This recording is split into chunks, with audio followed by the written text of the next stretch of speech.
Ajay sir, Yes, ma'am. Good morning. shall we start? Please, please. Okay. Can you hear me? Yes.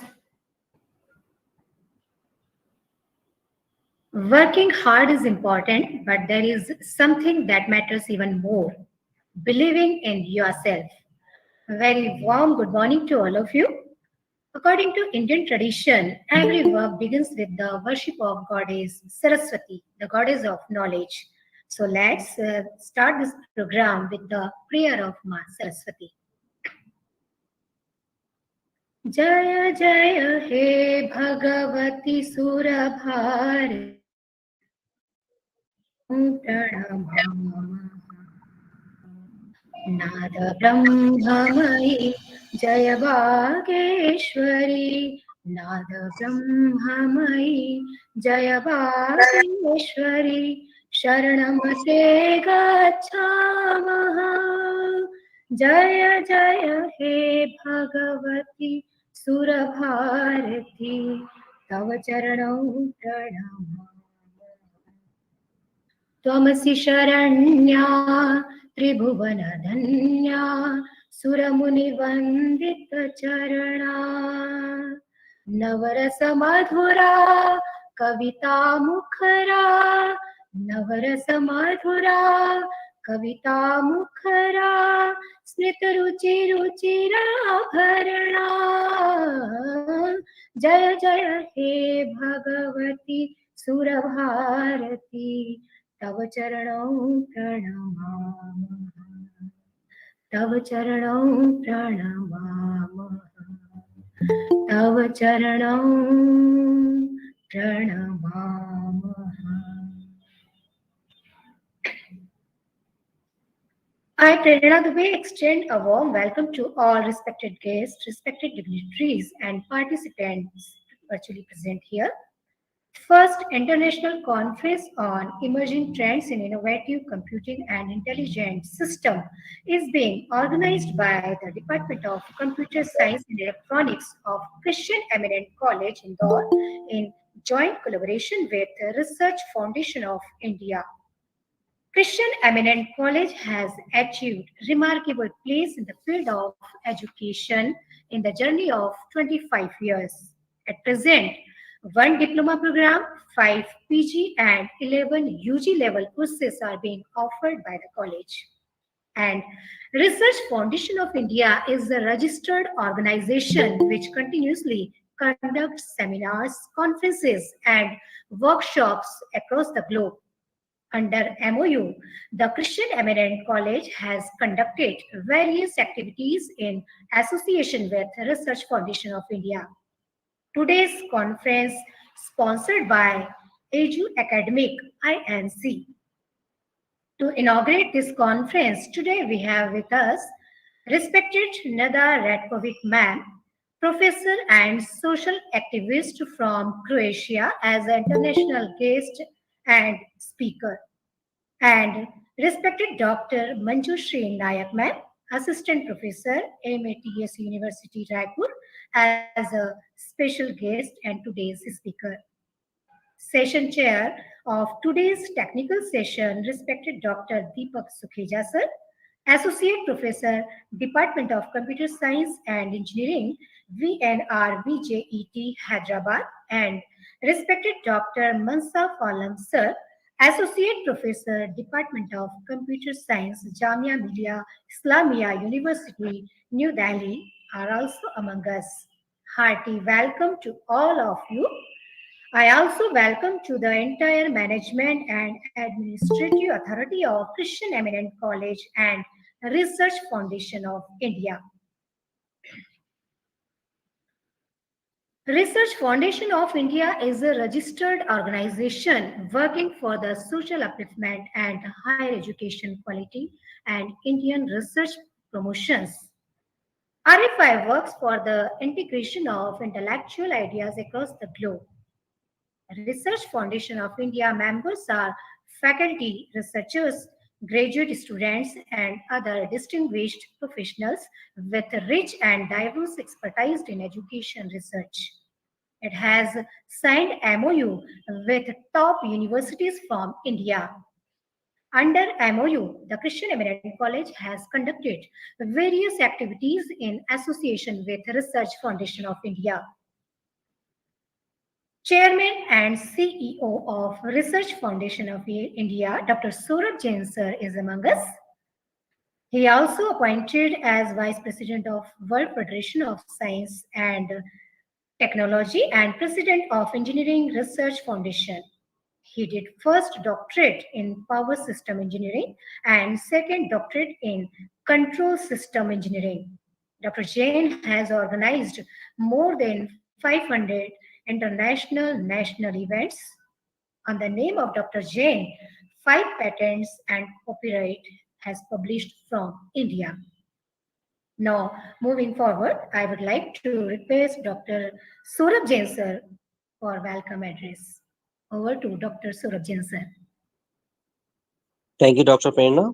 Welcome, sir. First of all, I would like to congratulate to organizer Christian Eminent College Indore continuously conducting such a wonderful international conference starting from physics, English, mathematics, and for last on emerging trends in innovative computing and intelligent system. That is the as we know very well on the pandemic period, Christian Eminent College is organizing such a wonderful international conference along with international webinar. So I would like to welcome and thanks to Chairman, Christian Eminent College Indore, Principal Dr. Rajesh Vyasji, Christian Eminent College Indore, Conference Convener Professor Neeraj Jaiswalji, today guest and speaker Dr. Nada Rostvoik, Dr. S.C. Amra, special guest of the day Dr. Manjusri Nayak, Dr. Deepak Sukheza ji, Dr. Mansaf Alamji, and coordinator Professor C.K. Tiwari ji. Also, I would like to welcome Professor Dr. Sukumar Gupta, Chief Managing Director, Research Foundation of India, Professor Dr. Agnihotri Pridarsani, North Board President, National Coordinator, Professor Dr. Ajay Jain, all speakers, Central India Board, President, Vice President, Chapter Head of Research Foundation of India. So thank you very much. Over to you, Dr. Prerna, please. Thank you. Thank you very much, sir, for your kind words.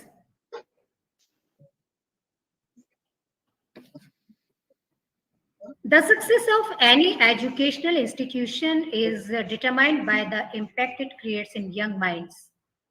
These are the minds that will one day grow to become the pioneers of this generation. A small setting at inception in 1996, the Christian Eminent College grew exponentially into a large multi-branch tree within a few years, achieving several milestones. Christian Eminent College is embarking onto new avenues of teaching learning experience, which make it very different, creative, and fruitful. The UGC has granted autonomous status to the college. In addition to that, the college has also been awarded with A grade by NAC in 2 consecutive cycles. College emphasizes on skill building and overall development of learners. The college students have excelled in the academic as well as sports and cultural activities. They have given outstanding performance at state, national, and international levels. Christian Eminent College is known for its excellence and talented faculties who have conferred on with number of national and international awards. Christian Eminent College always strive for the best.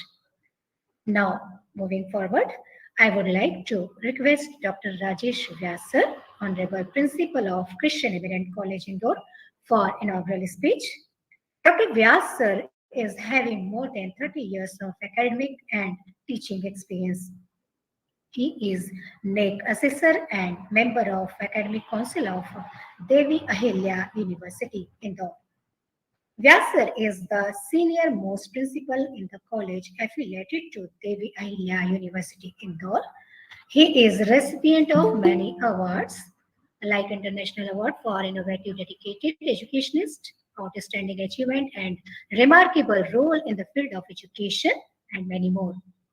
Now I request Dr. Rajesh Vyasar for address. Over to Vyasar, please. Thank you, Prana Madam. Good morning, everyone. Respected Dr. Nada Redkovic from Croatia, Chief Guest of the event. Respected Dr. Manjushri Nayak from Raipur, Special Guest of the event. Respected Dr. Deepak Sukhejaji from Hyderabad and respected Dr. Mansaf Alam from New Delhi, Session Chairs of the International Conference, Honorable Dignitaries of Research Foundation of India, Chairman respected Dr. Saurabh Jain ji, CMD respected Dr. Ashok Gupta ji, President Northern South Board respected Dr. Pridarshani Agnihotri Madam, President Central India Board respected Dr. Ajay Jain ji, State President respected Dr. Manish Dubey ji, State Convener respected Dr. Sanjay Prasad ji, Honorable dignitaries of Christian Eminent College, Chairman respected Shri Samir Mir ji, Directors respected Professor Rachan Gupta Sahab, respected Professor Y.S. Chauhan Sahab, and Vice Principal Professor Rajesh Shah Sahab, respected eminent academicians and delegates of the conference. I heartily welcome you all.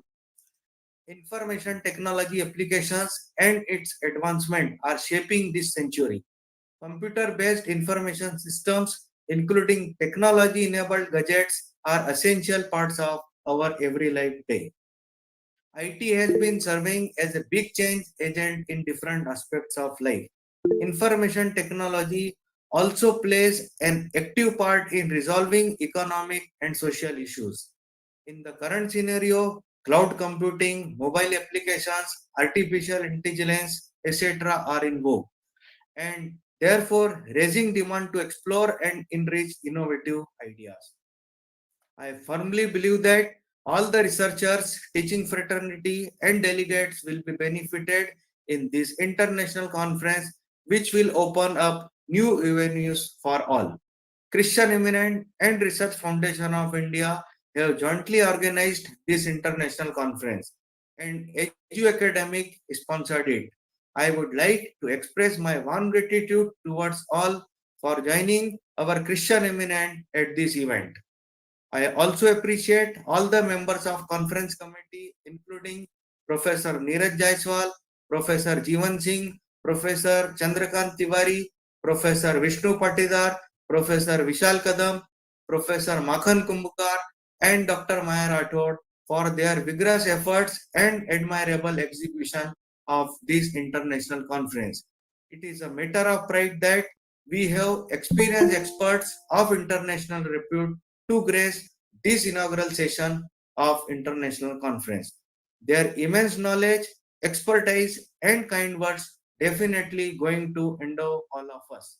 My best wishes to all the presenters and delegates. I once again welcome all. Thank you. Jai Hind. Thank you very much, sir, for your valuable and appreciable words. Edu Academic Research Foundation is the number one research portal for computer science. ERF is an apex body that promotes and encourages commendable achievements from all over the country.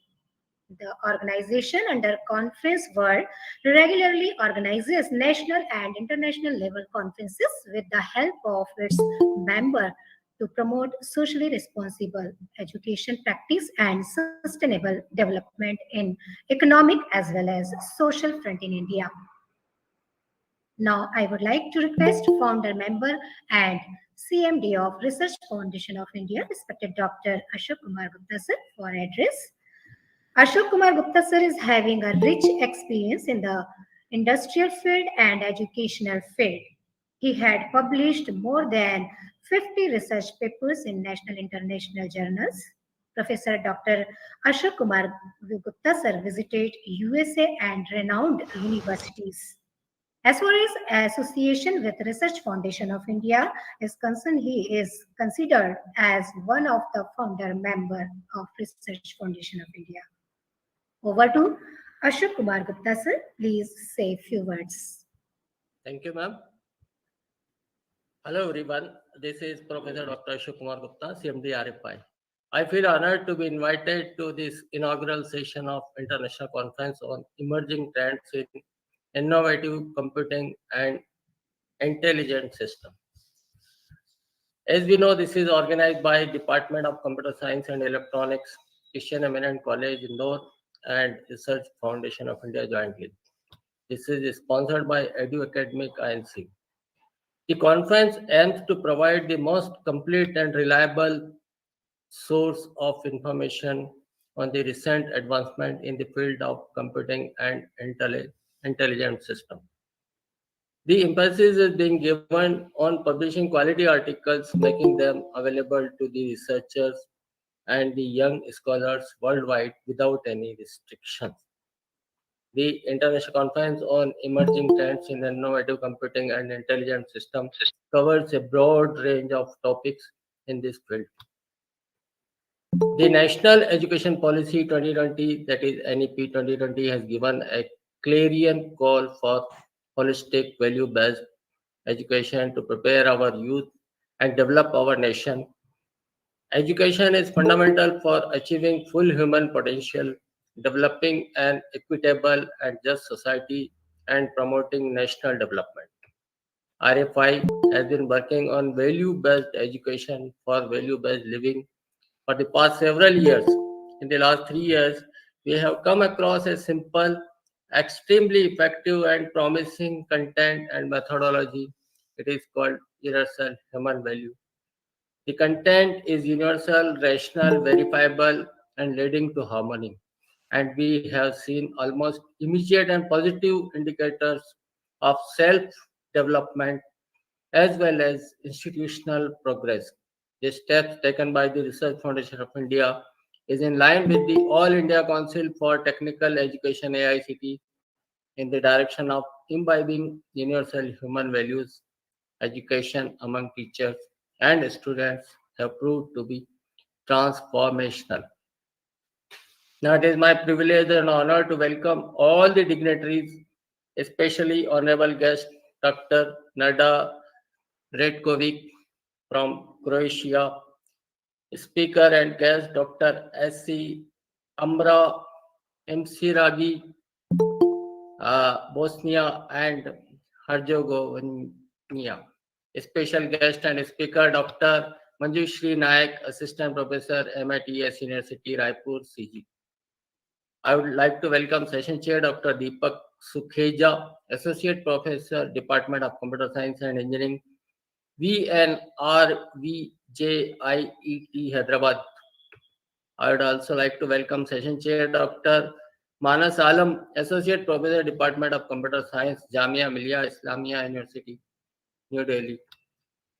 I would like to welcome our beloved Dr. Saurabh Kumar Jain, Chairman and CEO RFI, who has given permission for this conference. I would like to welcome Dr. Rajesh Vyas, Principal, Christian Eminent College, Indore, Dr. Ajay Jain, President, Central India Board RFI, Dr. Priyadarshini Agnihotri, President, North Board RFI. I'm also thankful to Dr. Prerna Dubey, Assistant Professor, Christian Eminent College, Indore, Professor Neeraj Jaiswal, Christian Eminent College, Indore. Coordinator, Professor C.K. Tiwari, Assistant Professor, Christian Eminent College, Indore, and the entire team, RFI and organizing institute. I'm thankful to all who have given their input in this conference and all participants who made this conference a success. The participants are not those who are sitting here, but the content of this conference shall be shared through electronic media and be available for everyone with the permission of the resource person.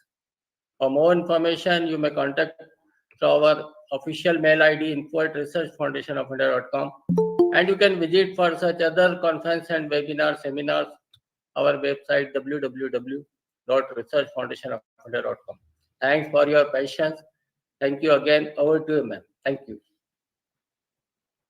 Thank you very much, Dr. Gupta sir. We always get your guidance in the future also. Thanks once again.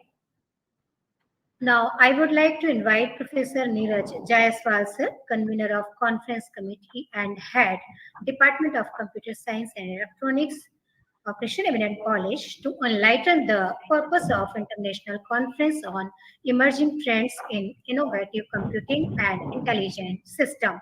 Over to Jaiswal sir. Thank you, Prerna Madam. Good morning, all.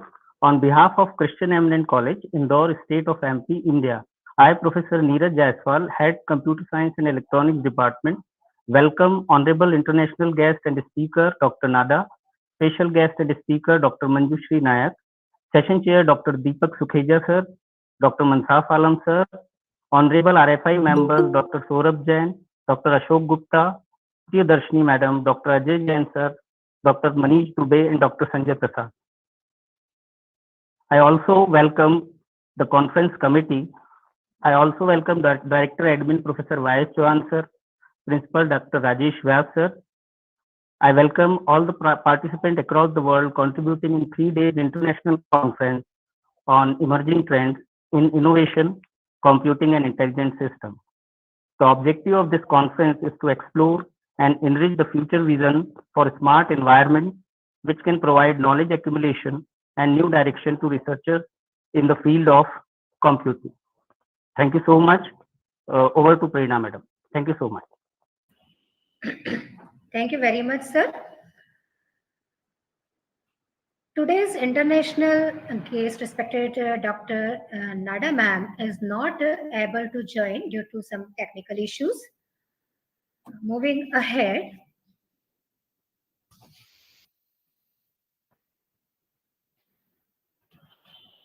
I would like to request Dr. Manjushri Nayak ma'am.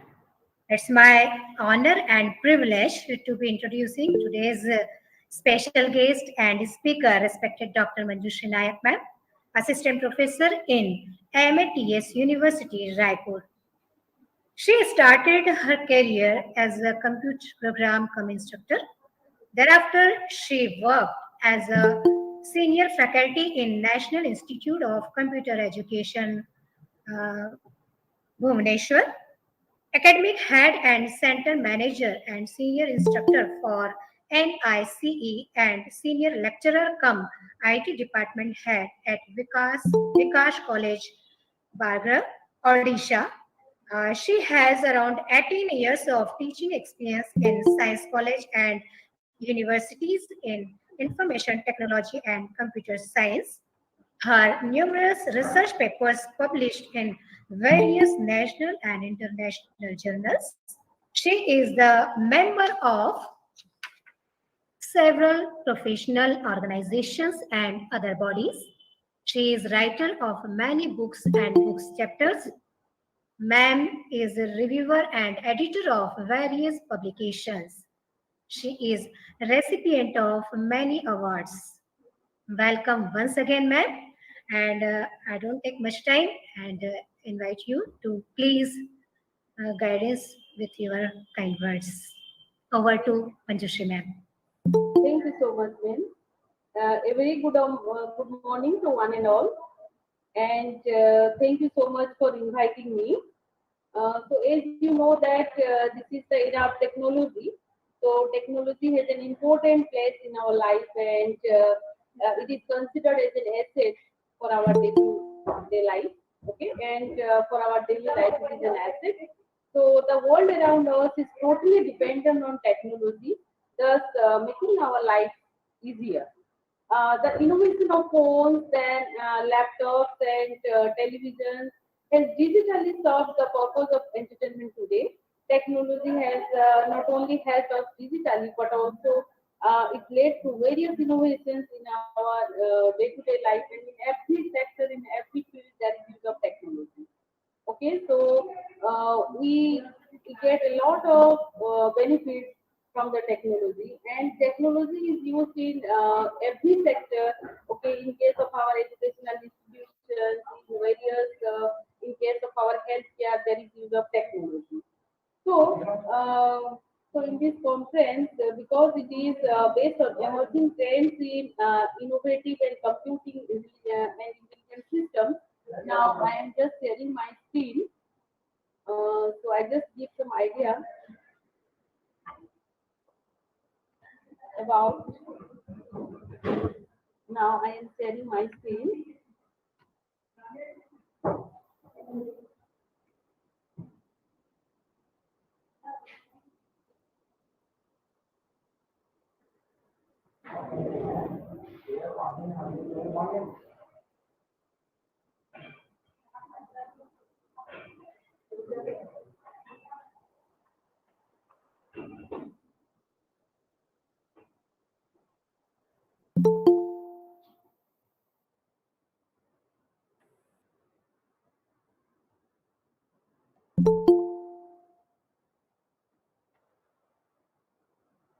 Ramya, is it visible? Is the screen is visible? Ma'am, screen is visible, but presentation not. Yes, yes, now.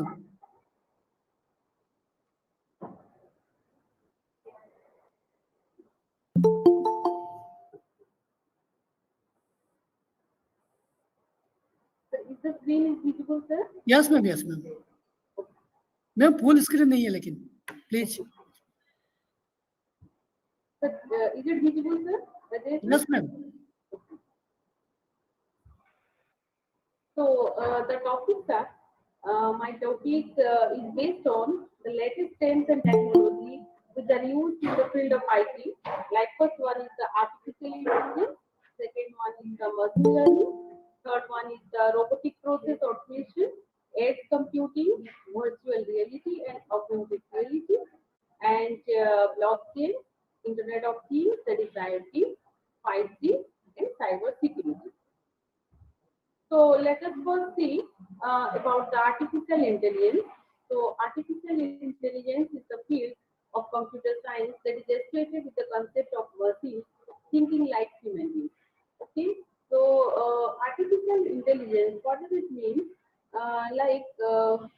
The main difference between the human being and the machine is that only the main difference is the intelligence capability, because we all are human beings and we have the intelligence capability, but the machine have no intelligence. But nowadays, what again?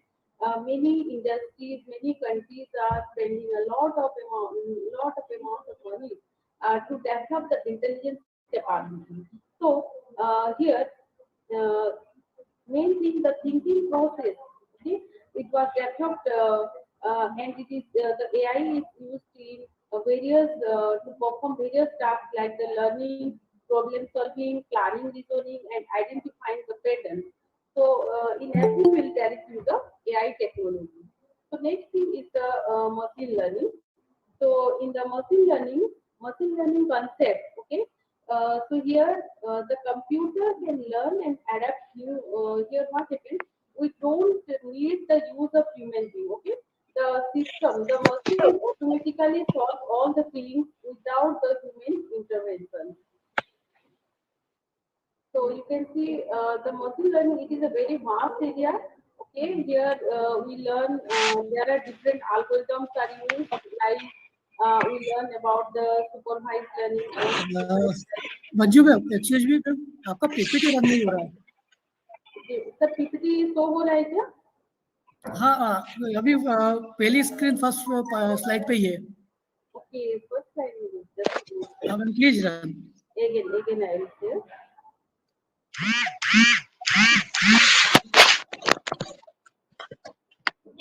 Just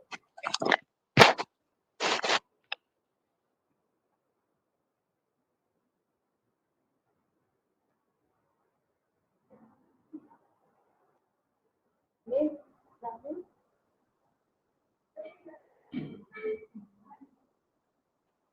This I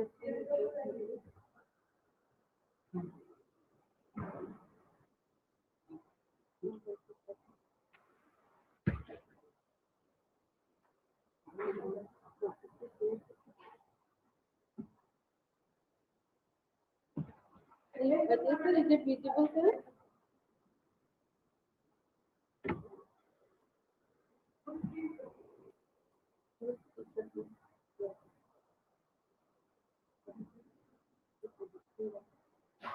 Excuse me, sir, screen दिख रहा है क्या? Yes, ma'am. Yes.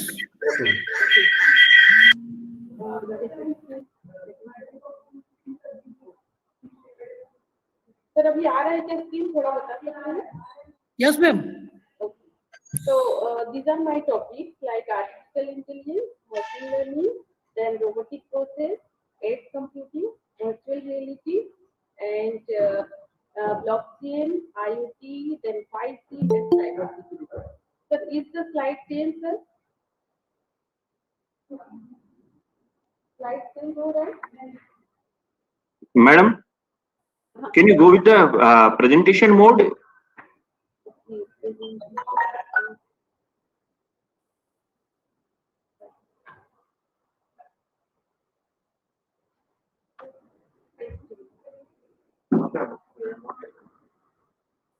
Yes, ma'am.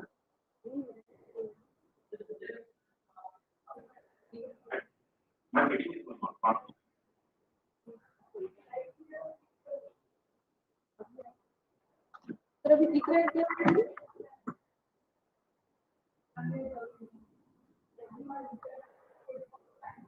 Okay, madam. Sir दिख रहा है screen?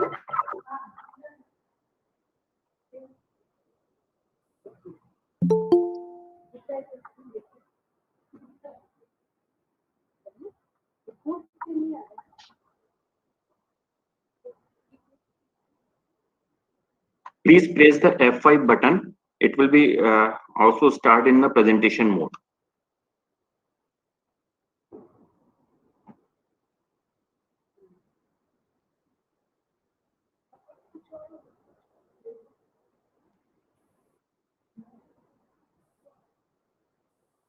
My screen is so big, but here.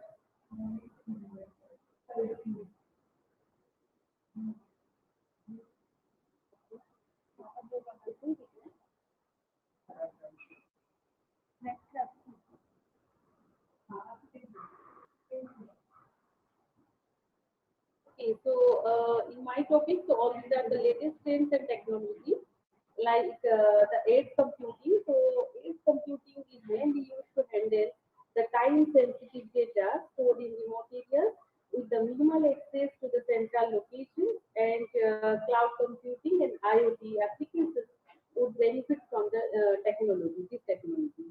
So here what happens, so nowadays there is a large amount of data sets that are coming from different sectors, like from different industries, from shopping malls, from educational sectors. So there is a large amount of data sets are there. So we have to save all those data sets by the use, by the help of cloud computing. So cloud computing and IoT, these applications, these technologies are now in a great demand. The next one is our virtual reality and the augmented reality. So these two technologies are mainly used these are used to changing the way we use the screens, creating new and exciting interactive experiences. So mainly the children are using the virtual reality and augmented reality here for playing games, and they think like the world in a different look. Okay, and next one is our blockchain technology. So in the blockchain technology, So here it mainly is used to ensure the data protection in the IoT devices. And blockchain allows the successful interaction between the multiple network nodes and ensures the safe record keeping, and that's why it's a great fit for the IoT applications since they are also distributed by nature. Next one is our IoT. So IoT is the Internet of Things, okay? And nowadays this technology is widely used in every sector. So mainly, what is this technology? So in the IoT, we are not depend. IoT is the network of physical objects or things embedded with the electronic software, sensors, and network connectivity, which enables these objects to collect and exchange the data.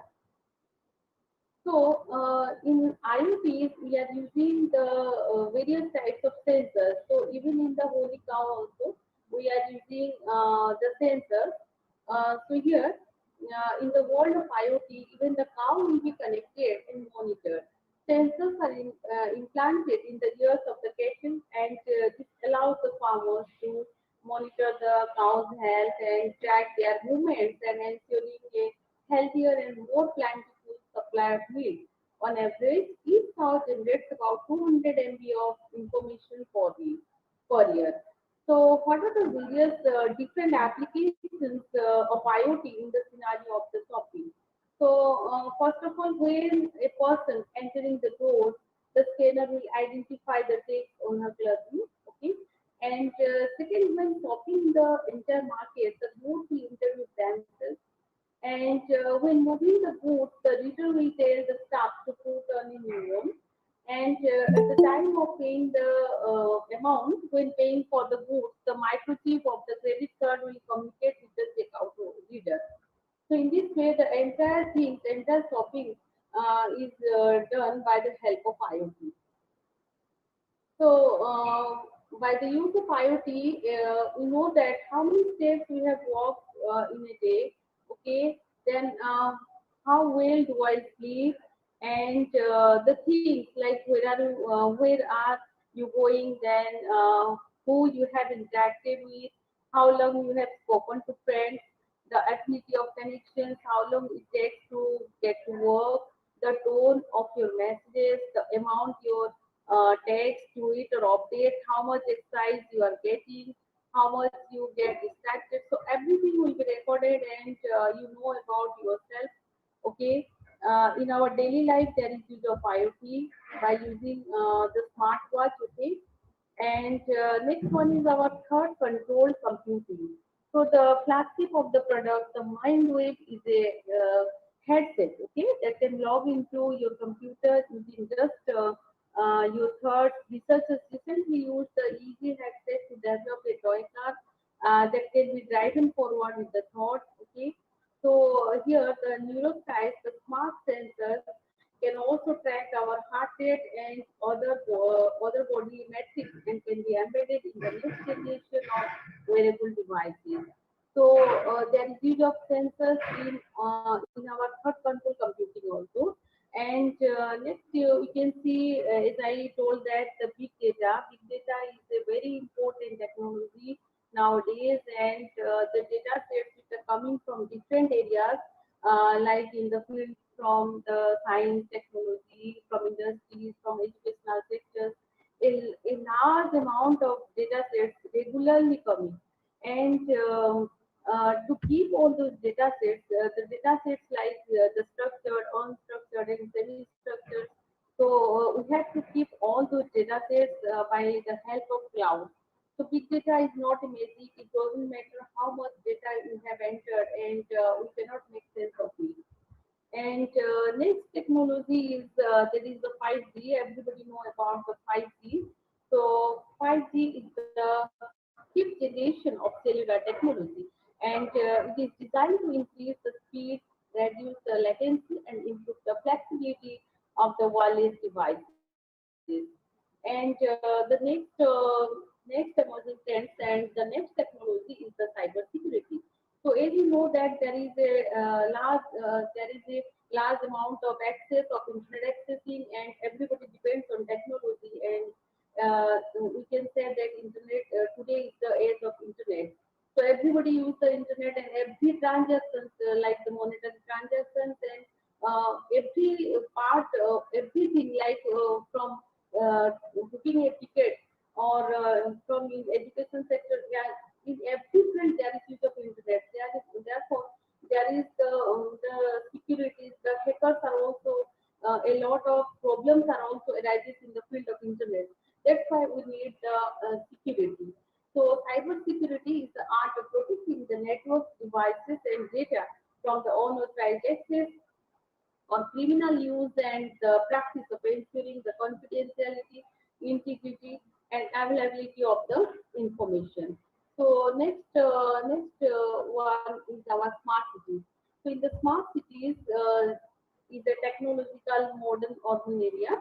So here we are using different types of electronic methods like the voice activation method and sensors to collect the specific data, okay, and information gained from their data used to manage the assets, resources, and services efficiently. In return, that data is used to improve the operations across the city. So in smart city also we are using the sensors. So at last in my slides, the future trends of IT will play a significant role in the near future.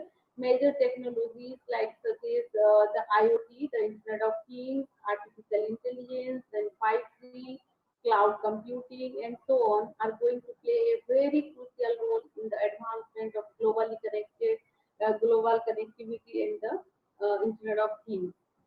Thank you so much, sir.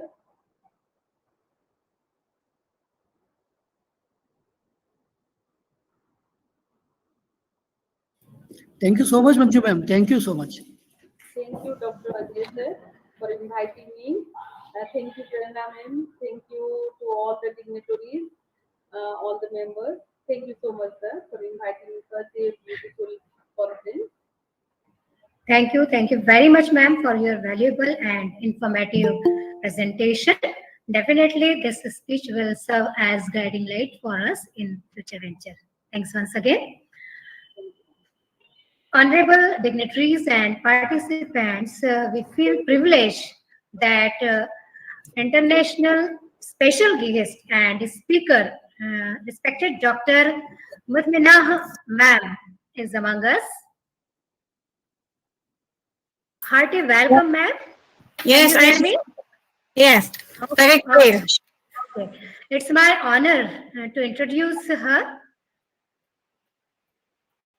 We did indeed privileged to have education faculty of Al Mandar University, West Sulawesi, Indonesia, Dr. Mutminah ma'am. She was the chairman of the Education Faculty's Language Department, Director of Women's Center Studies, and Deputy Director of the Quality Assurance Unit in her university. Now, she is Deputy Director of Language and Character Development Institute. She is Deputy Secretary of International of Society Teachers, Administrators and Research, Philippines, Nepal, and Thailand. Coordinator member of Charles Walters Society and Innovation and Research, India. Country ambassador of Charles Walters Society and Innovation and Research, India. International board professors and expert of Scientific Innovation Research Group, Egypt. International board of TEFL, Kuwait. Country head of Sri Krishna Educare, India. She is member of many international associations. She is also the member of United Nations Volunteers Roster.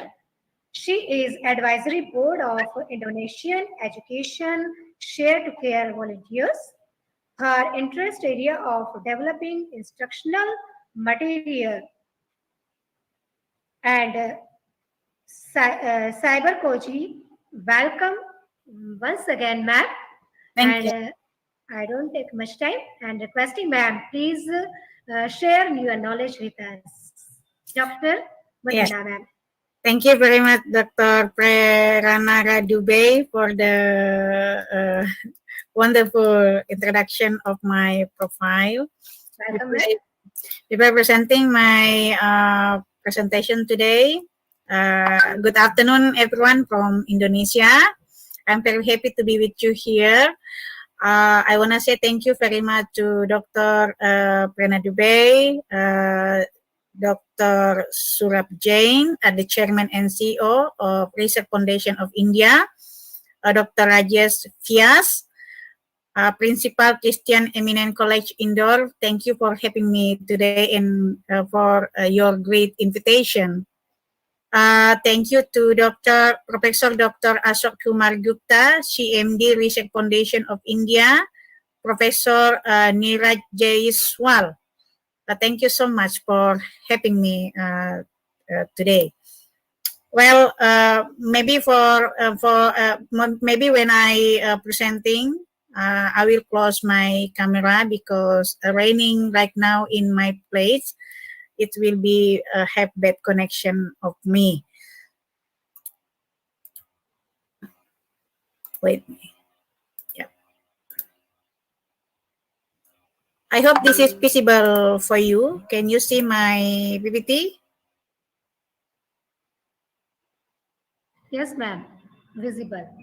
It is okay? Yeah, ma'am. Okay. Bismillahirrahmanirrahim. Assalamualaikum warahmatullahi wabarakatuh. My name is Mutmain. Some and my national organization that actually have mentioned by my beautiful moderator and also my research ID over there. Feel free to cite and read my research, my article. Today, I choose my topic about creating a 21st-century learning environment, innovative tools to facilitate student learning, collaboration, and creativity.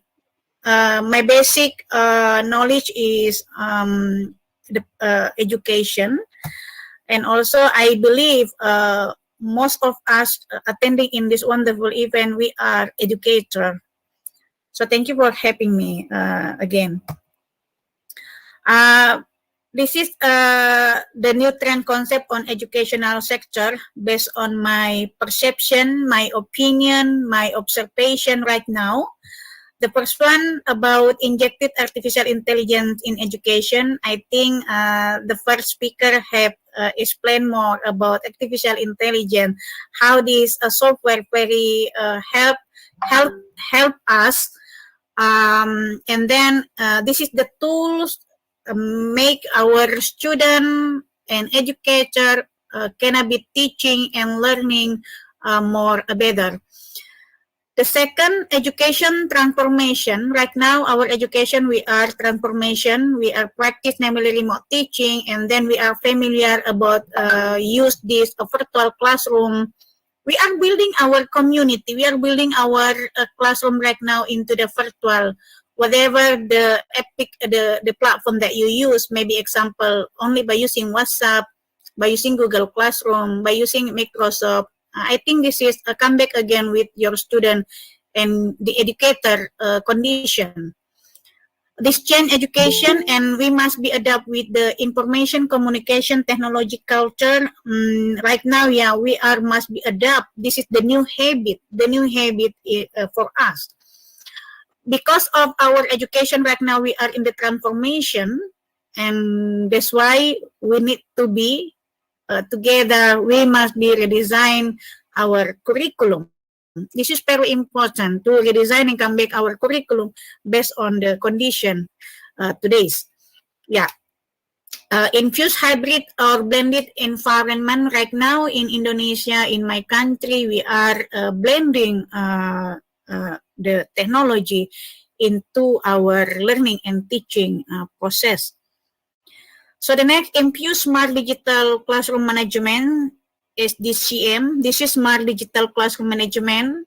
I cover into the namely triple quantum, quantum learning, quantum teaching, and quantum technology.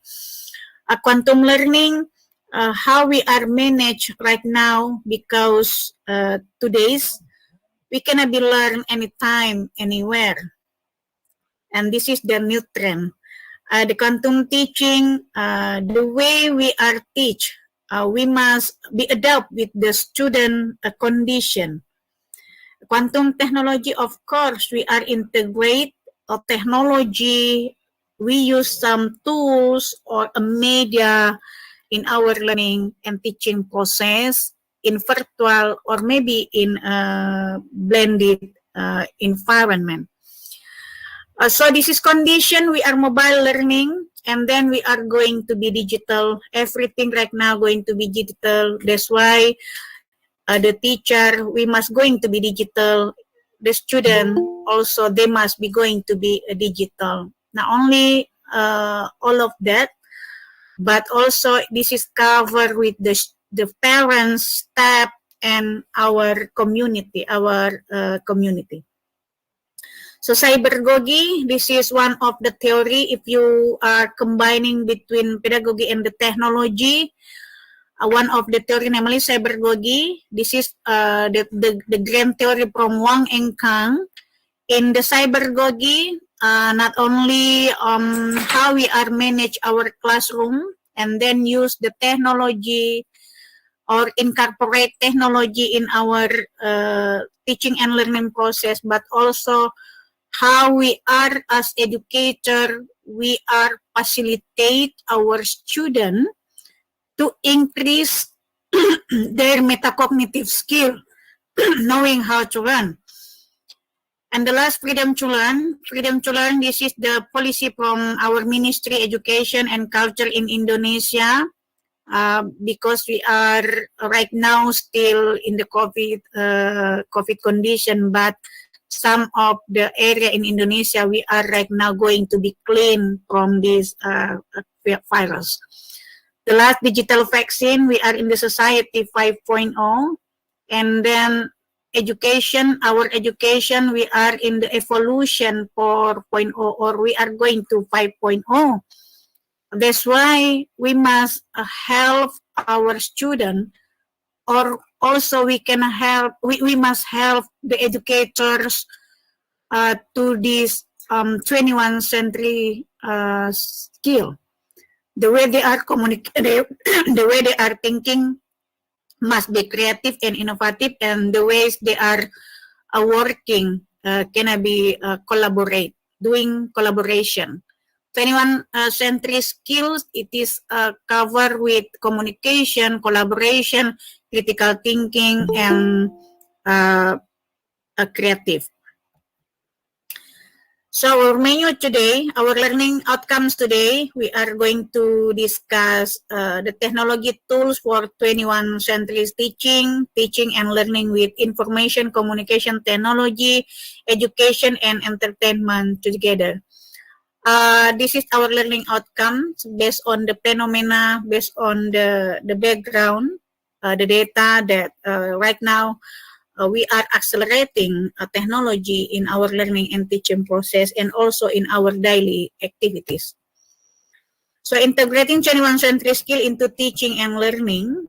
Right now in Indonesia, we are implementation, this is the hybrid learning environment, and we are have so many extra time to manage our classroom, virtual classroom, and then physical classroom, offline and online. We are mixing them, and we are doing right now.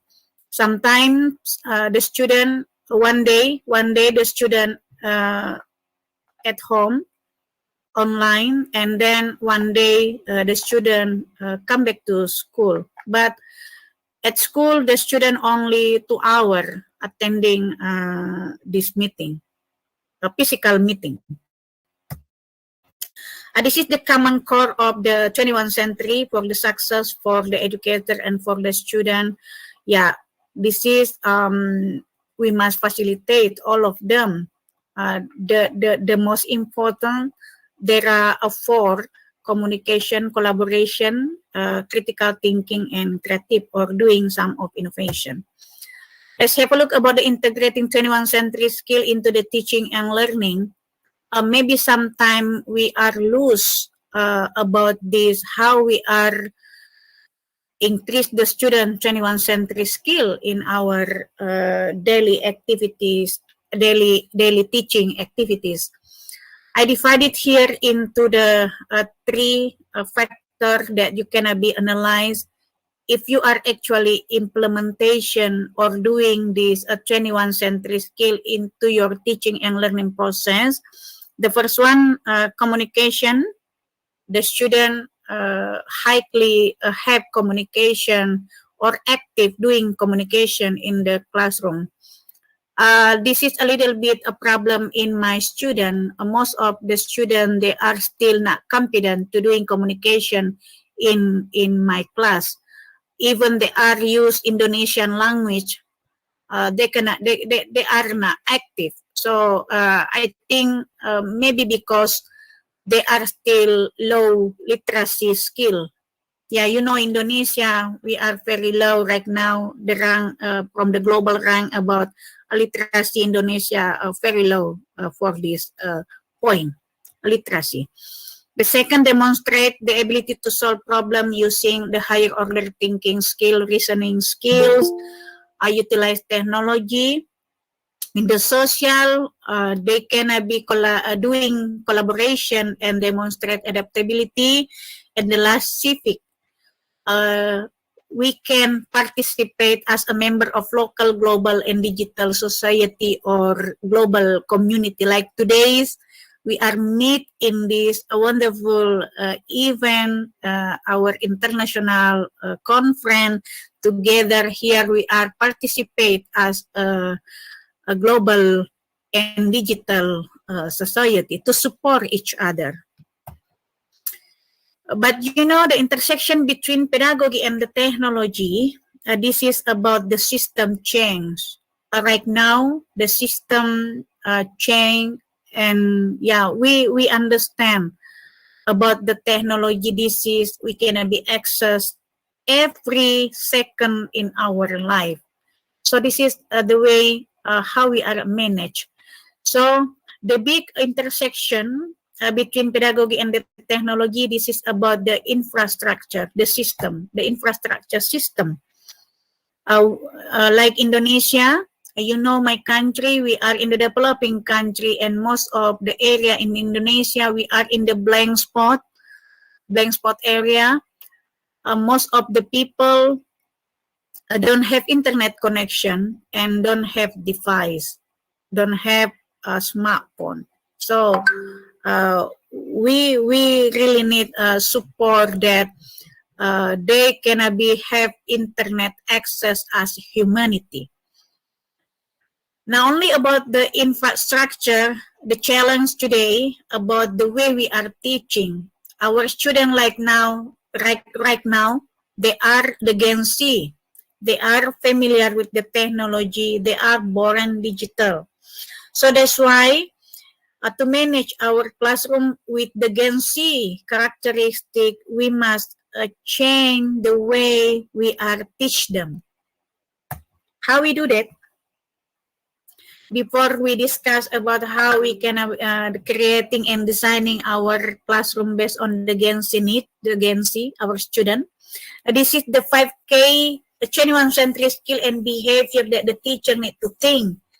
The first one, learning is no longer a solo activities anymore.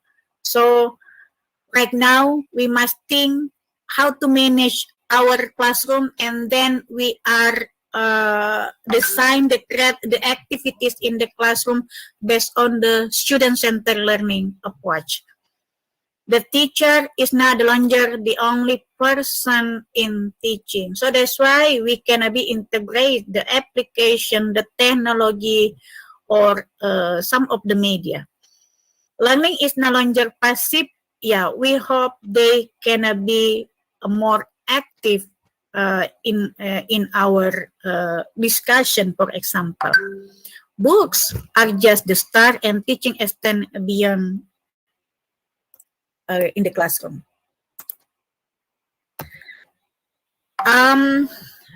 This is our challenge, how we are manage our student, how we motivate them to have this skill, 21st century skill. Maybe this is simple, yeah, communication, yeah, collaboration, critical thinking, and then creative or doing some of innovation. But this is not easy to do in the classroom. So let's have a look how we can be engage them to achieve this the Bloom taxonomy or the higher order thinking skill. This is the digital pedagogy, the contemporary digital technology in teaching and learning that can be you can use in your classroom to help your student to achieve this the higher order thinking skill. This is the, for example, in the middle of the circle.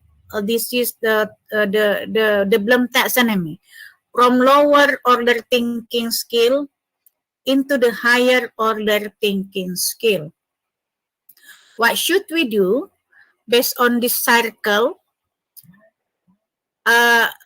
Maybe you can remember, if you ask your student, you do some the action, you ask them to recognize, to identify, to describing in the classroom, or matching, or classify, or finding something.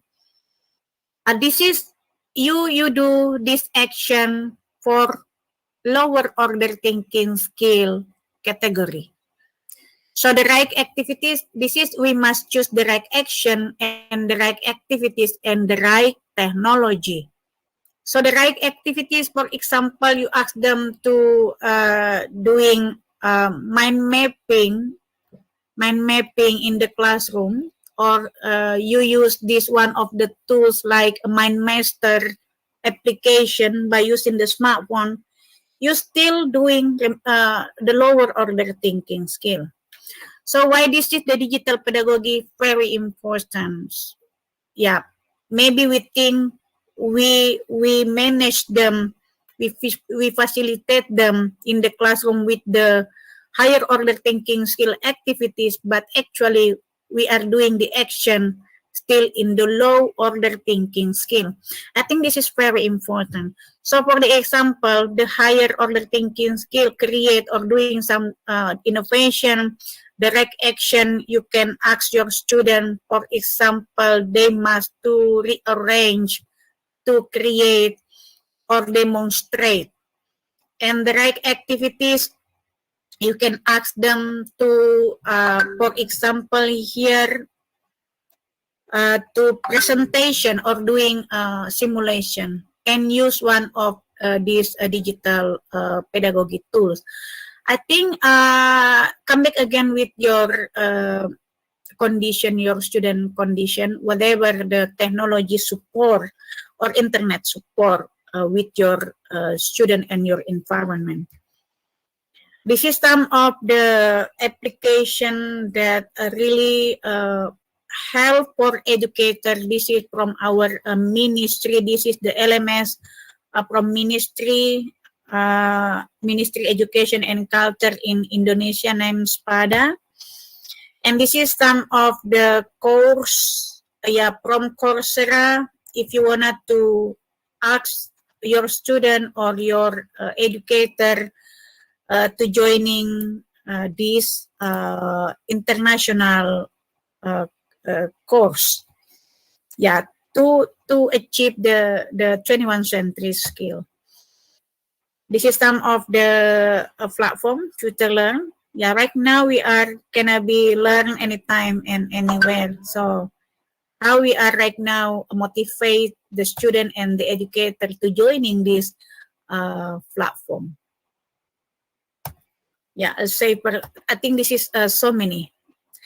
Teaching and learning with information, communication, and technology. Come back again with the theory from Wang Engkang, cybergogy. This is cybergogy for engaged learning to increase the level of present. There are three factors that support to increase the level of presence the student, and maybe for educator also.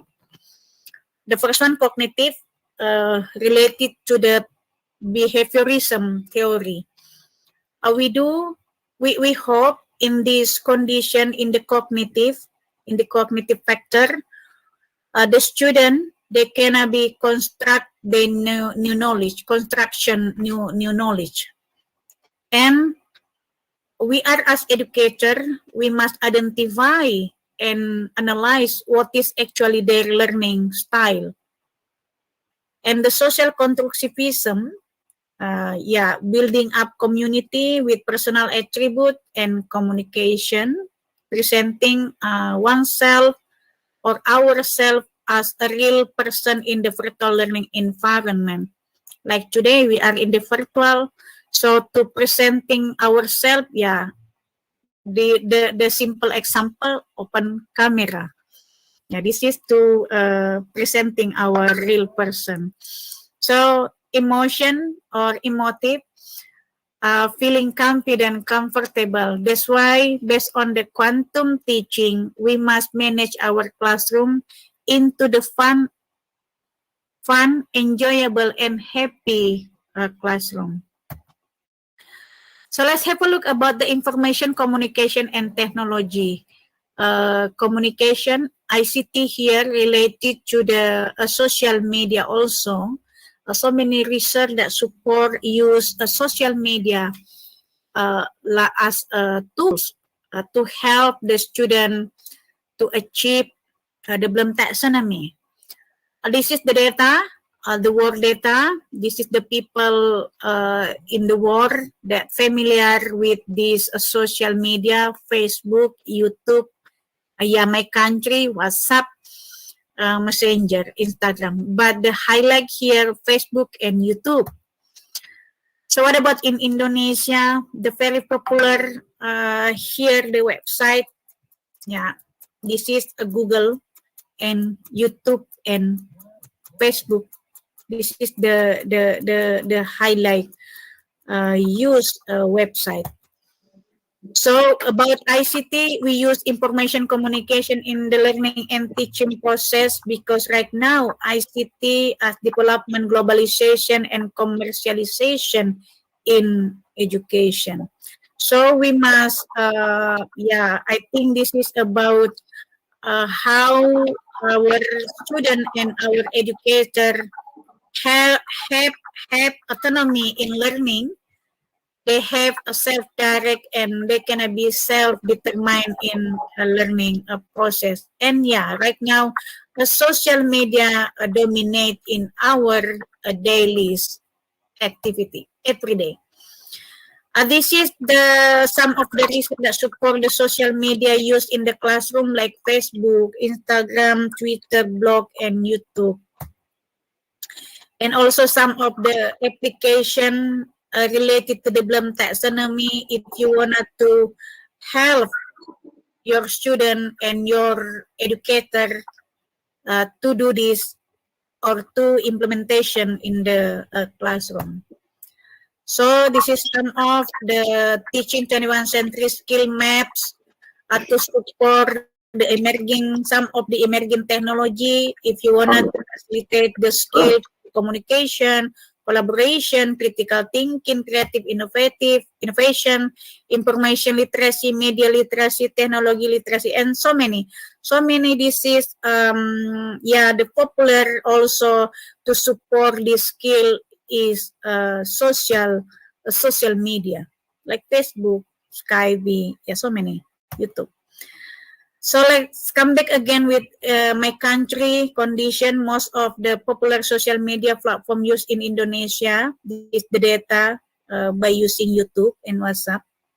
The popular here, YouTube. The familiar is YouTube. Streaming video, WhatsApp and YouTube. The number, the highlight here in Indonesia. So the use of mobile application by category. Chat application by Messenger in Indonesia, social networking, entertainment and video application very also here very high in Indonesia. Online content activities, yeah. Right now, most of the people in Indonesia, we are not watching a film by using television, but by use this online by YouTube. Yeah, the audience, yeah, most of YouTube. So after we identify about this YouTube right now by using a video, this is the most popular based on in Indonesia condition based on the data. When we are use a film, games, or some of the tools application, this is related to the theory of education and entertainment or edutainment theory. I hope you can read my article. This is about the future education through funtainment. I will share to you. This is my article related to this concept about edutainment. And then this is the theory of edutainment that actually will be the new trend for the future of education. We are use games, we are use a movie, film, we are use virtual reality, for example, or we are use artificial intelligence. So education and entertainment together, I think we understand about this one. We are blending between entertainment and education into our teaching and learning process, into our the classroom. And this is the concept of the education and entertainment, the grand theory from educational computer games by Robert Heyman, and the behaviorist theory, stimulus and response, the cognitivism, and the last constructivism and connectivism. This will be help us to manage into the student-centered learning approach. Edutainment as the contribution to the future of education, and then how right now we can be designing and developing our material, our activities, our contents, our subject based on this concept, edutainment or funtainment. Yeah, related to the funtainment games, this is the grand theory of the game-based learning. Why we must blending this is edutainment or funtainment into our classroom, in the physical classroom or in the virtual classroom, because this is effective engagement. Yeah, because when the student they are having fun and happy in the classroom, they will be more engaged. They will be more having a high motivation. And also this is behavioral engagement, cognitive engagement, and social cultural engagement. They will be more active in the classroom and doing collaboration. The example of virtual reality, and then this is artificial intelligence that actually I implementation in my classroom right now.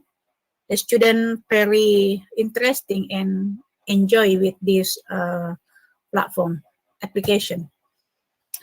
So if you wanted to designing the material, your contents based on the student condition, I don't know about in India right now, but I just want to share my experience when I designing my classroom.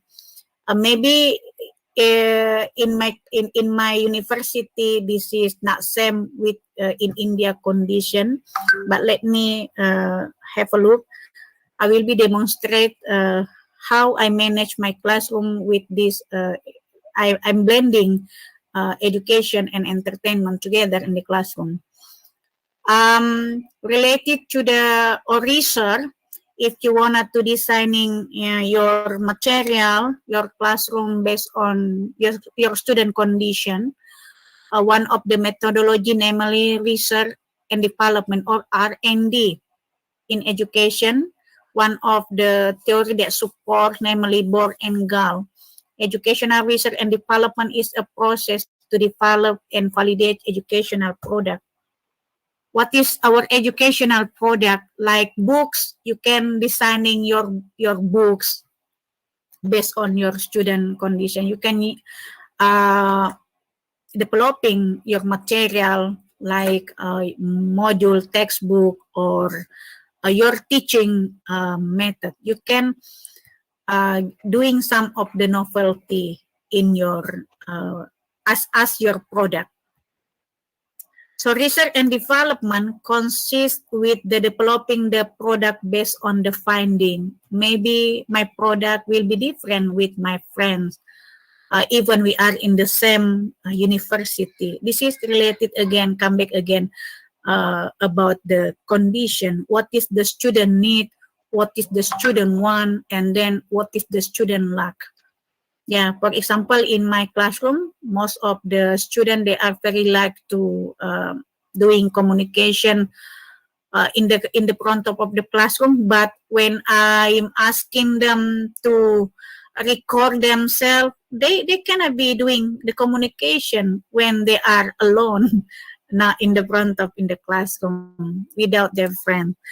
So come back again about the research and development. This is the flow chart. There are 10 pages if you want to designing your classroom, your activities by using this methodology.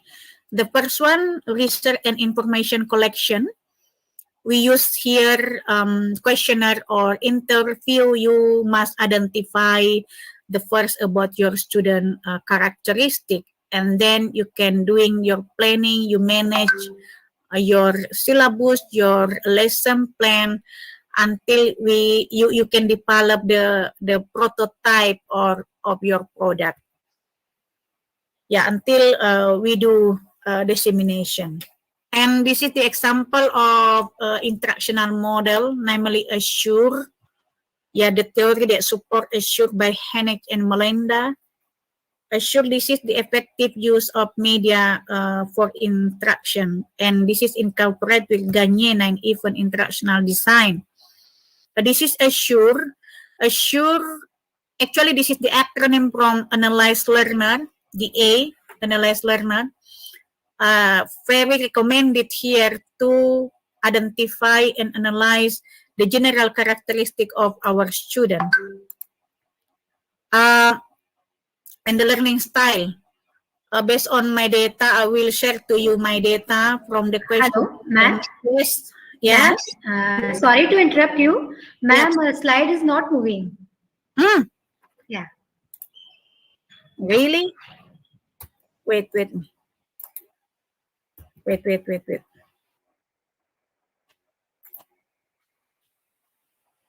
Really, this is now play. Wait me. Let me to share again. Sorry.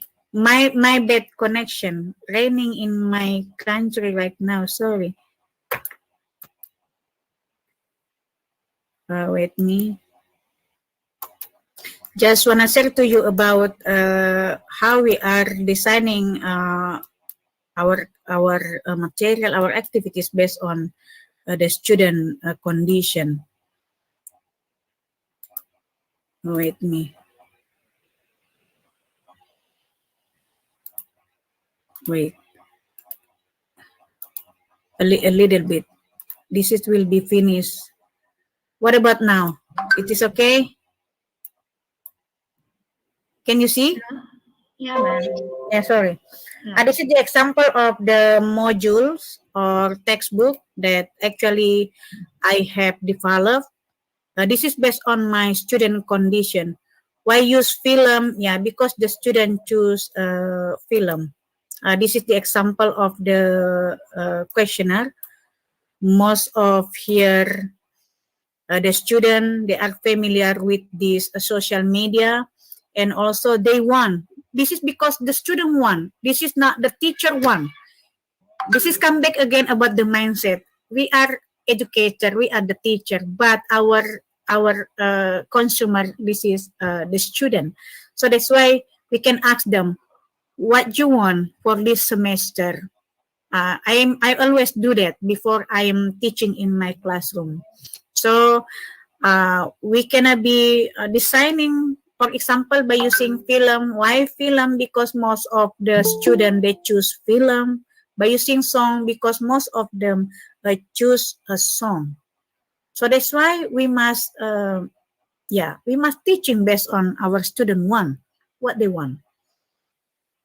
So let's have a look. This is about the the most of here. This is the grand theory, the theory of constructivism theory that really supports student-centered learning approach. This is by Jean Piaget and John Dewey theory. For the example, you can use project-based learning method. And then in the activities in the classroom, by Gagné and even interactional design, and also how to help them to achieve the Bloom taxonomy into creative and innovative. So this is the example of the lesson. I think this is not good. The lesson plan. Sorry. Piaget, Gagné, Bloom, and digital tools. We can connect it all of them from lower order thinking skill into the higher order thinking skill. For example, this is from project-based learning phase in the context.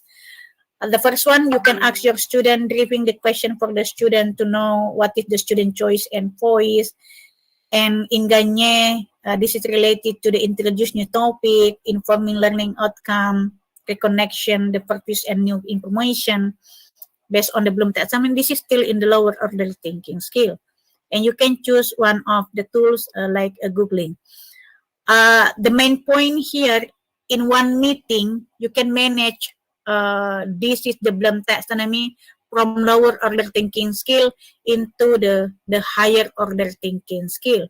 This is the activities that really help them to achieve this the higher order thinking skill. Yeah, this is the example of my product when I am developing the material. Most of here by using a film, because most of the student they want by film.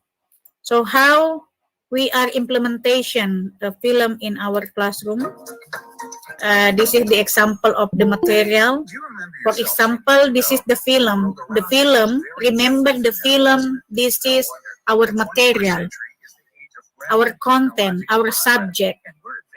Yeah, if you wanna, for example, if your material about the technology, yeah, this is one of the film that really help your students. So what should we do in the classroom?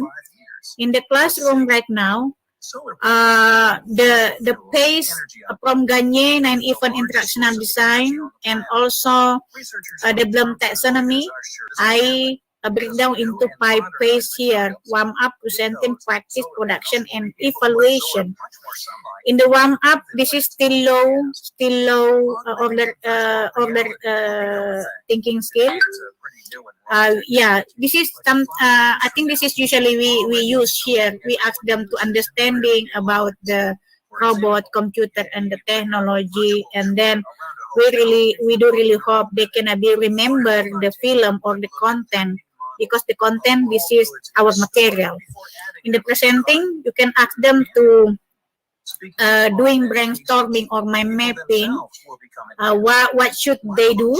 They will be analyze the concept of what is robot, what is computer, what is technology, and many more, the concept. So in the practice, the student will discuss in the classroom. In the production, they will be write the composition, and the last evaluation, they will be answer the question based on the material given. So this is the example of my Padlet tools. This is the student project. They are doing demonstration. I am teaching in mathematics. I'm teaching English. So this is the example when I implementation edutainment here. So another opportunity when I use this artificial intelligence in my classroom.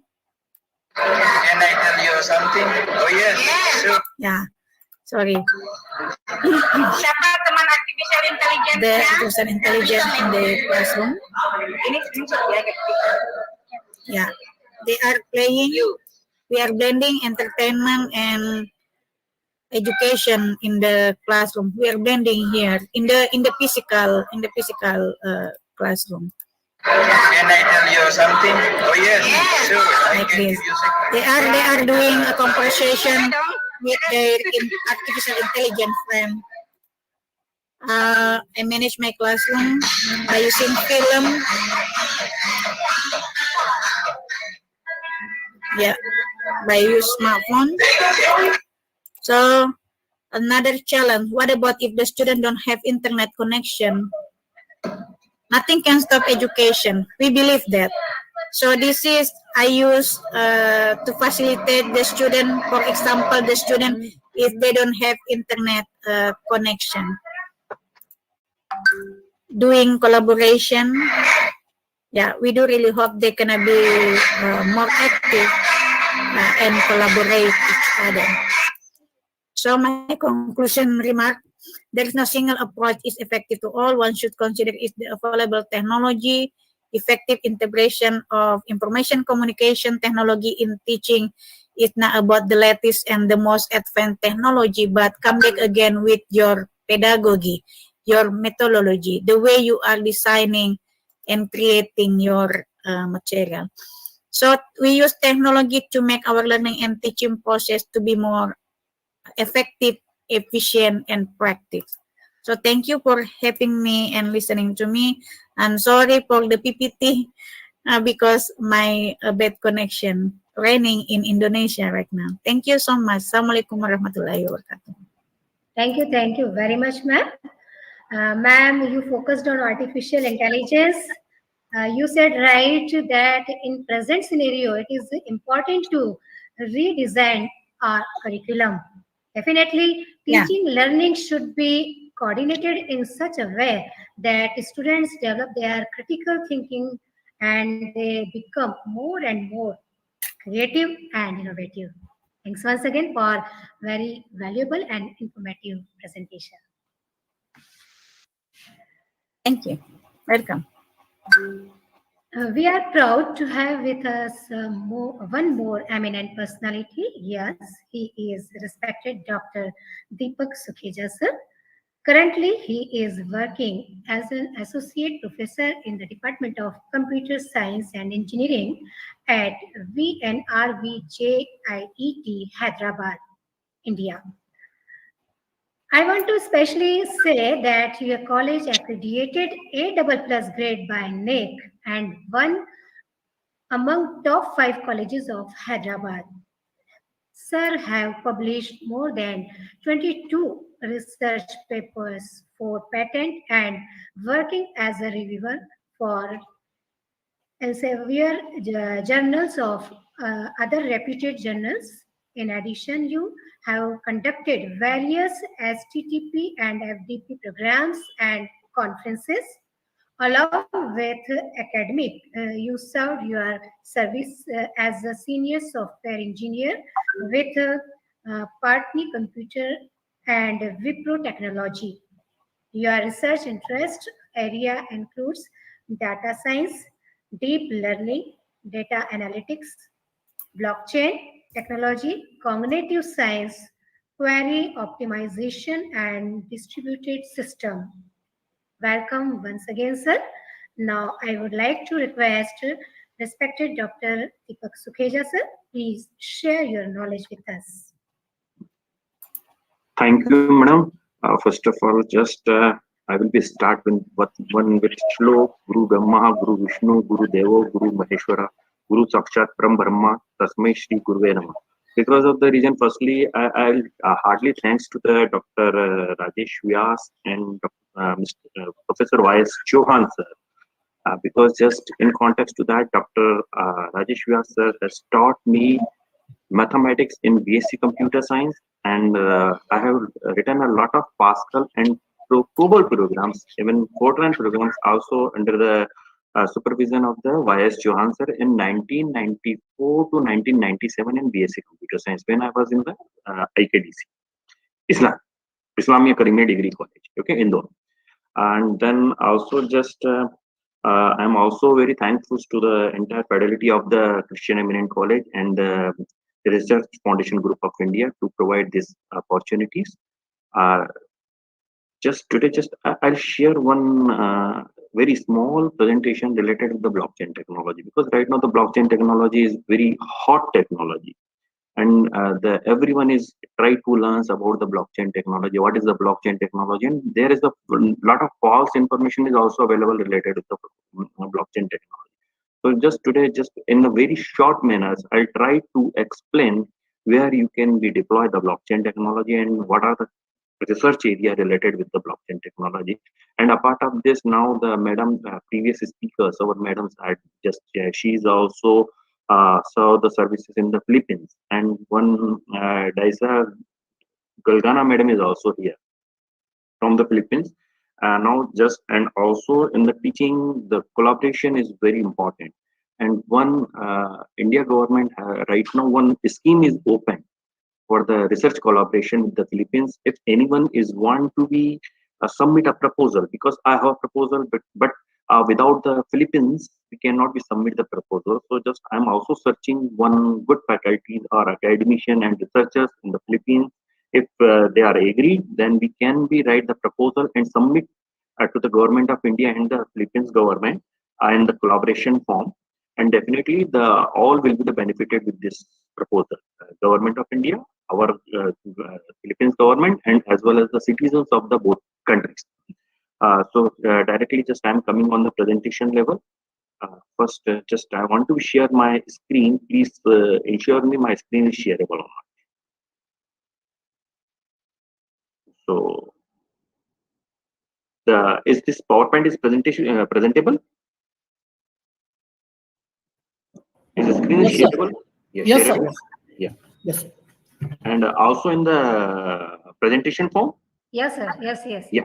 So now just this is the topic related to the research possibilities in the blockchain technology. As I told in the introduction part, there is a lot of wrong information, we can say, because of the everyone is trying to develop their application under the blockchain technology. But still there is a lot of confusion. Can we implement all kind of the application under the blockchain technology? And right now, what is the blockchain technology? So now this is the outline of my uh, presentation, and just now the entire presentation will be based on the first the fundamental level and the technological growth level. Obviously, the what are the blockchain promises, application architecture, smart contract consensus mechanism, and just I will discuss one loan approval process through the blockchain technology. If we can use the blockchain technology, then what will be the scenario of the loan approval process? So just this is the future thing. Okay, so just we can be image if we are going to be implement the loan approval process under the blockchain technology. So what kind of the scenarios will become and how the completely flow will work.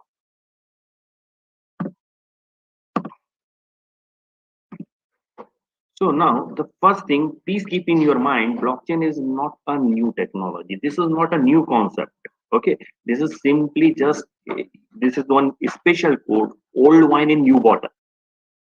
Okay, so just blockchain is not a new concept. Just we can say this is the old wine in new bottle, like a DBMS. After the DBMS, RDBMS. After the RDBMS, distributed database or heterogeneous database. After the heterogeneous or distributed database, and now the big data warehouse. And right now, just similarly, just in context to that, we can be say, so just this is the extension part of the available technology. So now the idea of the blockchain is really very simple. And now this is the family member of the database technology. Okay. So just whenever you try to compose the definition of the blockchain technology, the definition of the blockchain will not be complete without the definition of the database or without the keyword of the database. Another keyword, distributed. Third, adjustably, transparent, highly secure, immutable. These are the some keyword. Without this keyword, you cannot be complete the definition of the blockchain technology. Whenever we are talking about the database, so just as per our knowledge, now the definition of the database are at the first level of the concept. Normally we define the database in terms of the list of record transactions like a laser, and that keep growing as more entries are added. Okay, so just here, just the particular this word, the list of record transactions, ledger. Just whenever we are talking about the ledger, so just it is indicating the data warehouse. Okay, why we are saying the data warehouse? Just whenever you will go the definition of the data warehouse. So data warehouse normally just it is just you can be defined the data warehouse as an historical data, corporate data, and what is the meaning of the corporate data? Corporate data is nothing. It is one kind of the ledger, because under the corporate data, you cannot be manipulate, you cannot be delete, you cannot be update. Once the data is stored, just you can say now your balance sheet of 2018-19. Can you change after the income tax office assessment of after the assessment of the assessment by the income tax officer? Can you change this data? Normally no, because just we cannot be update this data. We cannot be, even you cannot be delete a single digit from the data. So far it is the ledger, and ledger is deal with the past. Okay, and same second point is here the distributed. So the copies of the entire database are stored on the multiple computers, a network, signing with the minutes and seconds. Third, the transparency. Records stored in the database may be made visible to the relevant stakeholder. This is the another word is the relevant stakeholder.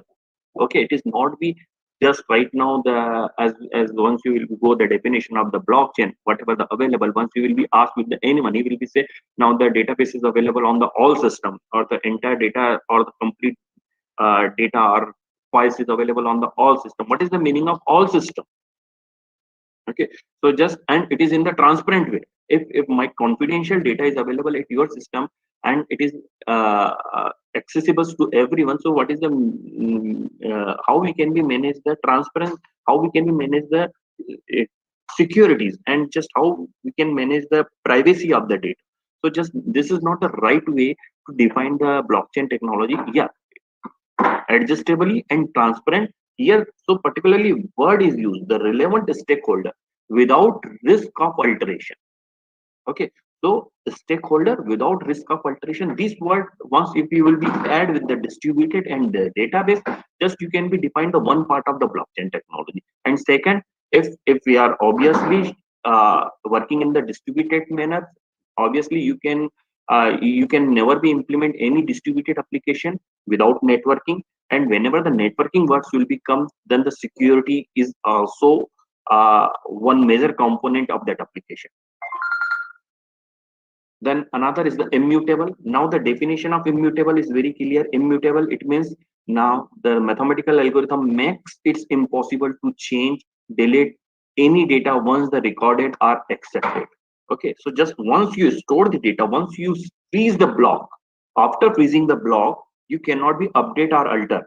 But the blockchain technology is also allowing the updation and alteration. Okay, here if you go with the definition of the immutable, in the immutable definition, either you go with the meanings under the English dictionaries, or at the database level, under the database level or the data warehouse, easily we are defining, clearly defined.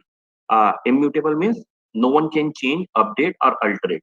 But under the blockchain technology, your entire data is immutable. A part of the immutable, it is provide some space to change the data. But how we can be change the data, that is more important. So now the various definition of the blockchain. Blockchain is a system of recording information in a way that make it difficult or impossible to change, hack or cheat the system. This is the one part. And second part, at the technical level, little bit at the technical level, the blockchain is a peer-to-peer distributed ledger. Okay, peer-to-peer distributed ledger, it means it will work under the fully connected network topologies that is cryptographically secure. Okay, cryptographically secured. Once if you will be share your decryption algorithm, then the peers will be opened are just they can be read your data. Otherwise, they cannot be read. Yeah, the data is available, but still it cannot be read because it is cryptographically secured, up and only immutable. Up and only immutable, extremely hard to change. Updatable only via the consent and the agreement amongst the peer. So just here we had add one more word, immutable, but under the immutable, you want to be changed, you can be changed, but you require the consensus and the agreement again amongst the peers. So just everyone is ready, like a simple, very simple example in the parliament. Our constitution normally in 1947, after the 1947, a number of uh, modifications are just new. They add the new things and modify the old laws and old rules and old act. So just how it is possible? Because of the recent consensus. If all the parliament members are agreed, or two-third parliament members are agreed, or more than 50% parliament members are agreed, after that you can be propose the bill, and just the bill will be applicable on the floor. So similarly, the third definition, a business point of view.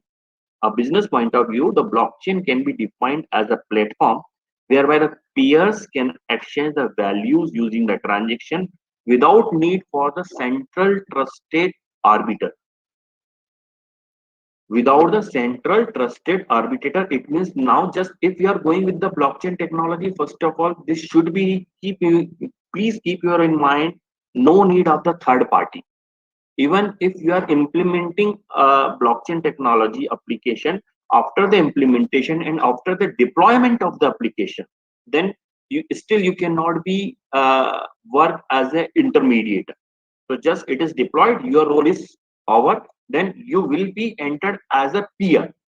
Once if you will be entered as a peer, these applications, the central trusted arbitrator is also applicable on you.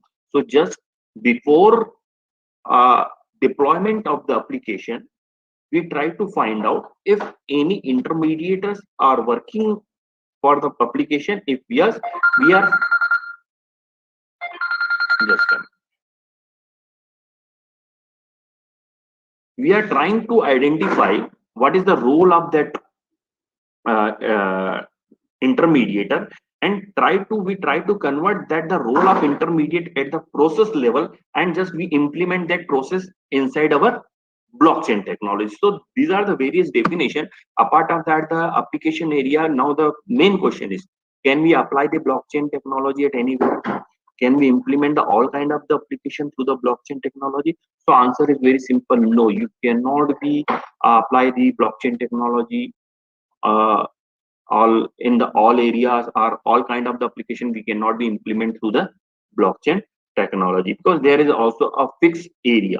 First of all, if you are going to be implement any standalone application where the networking is not required, so that application is not be suitable for the blockchain technology.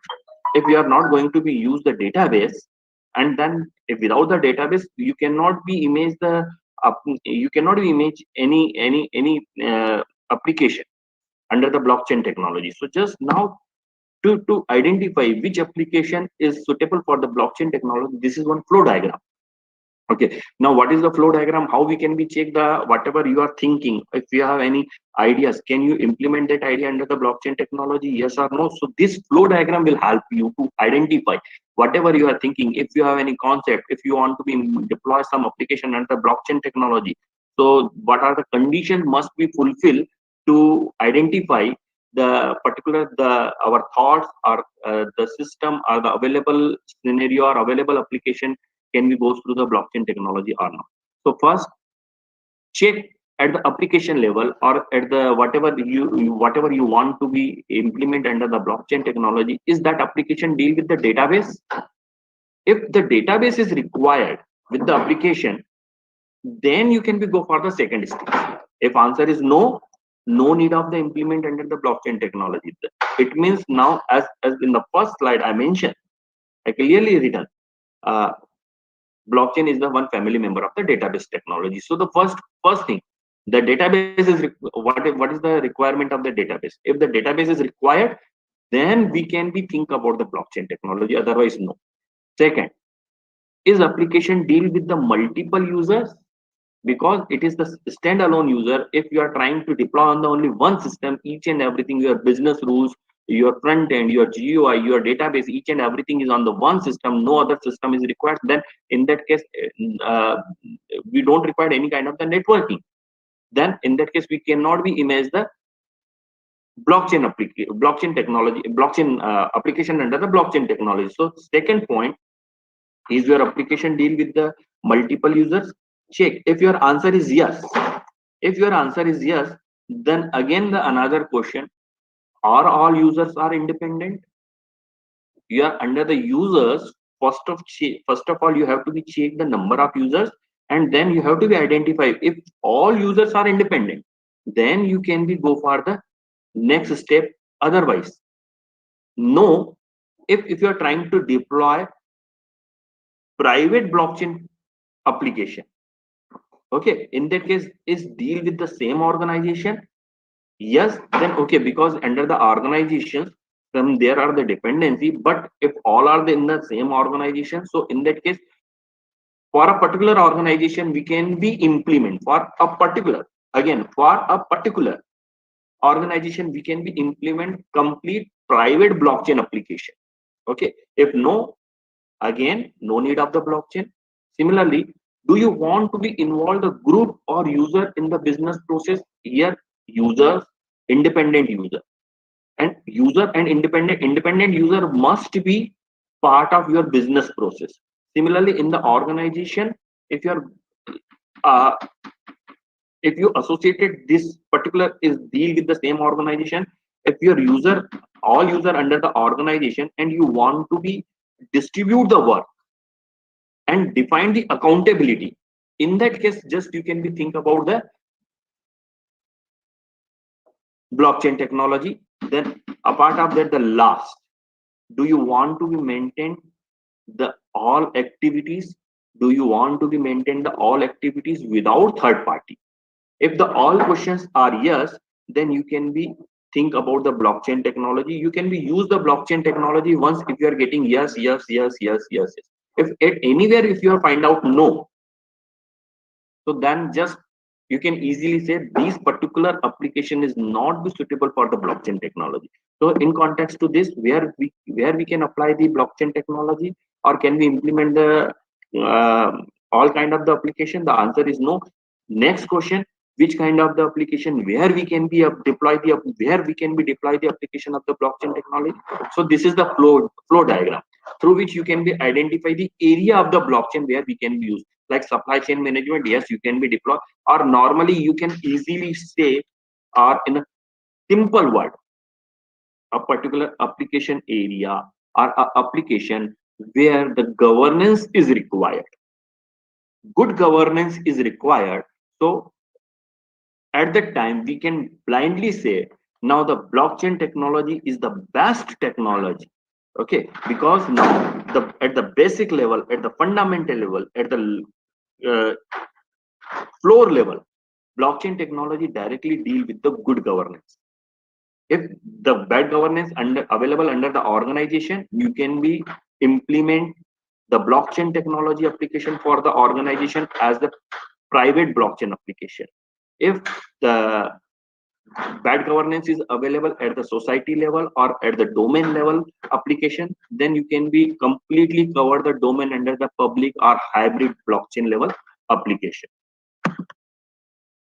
So now these are the promises of the blockchain technology. First, if you are going to implement any blockchain application, first it is the transparent.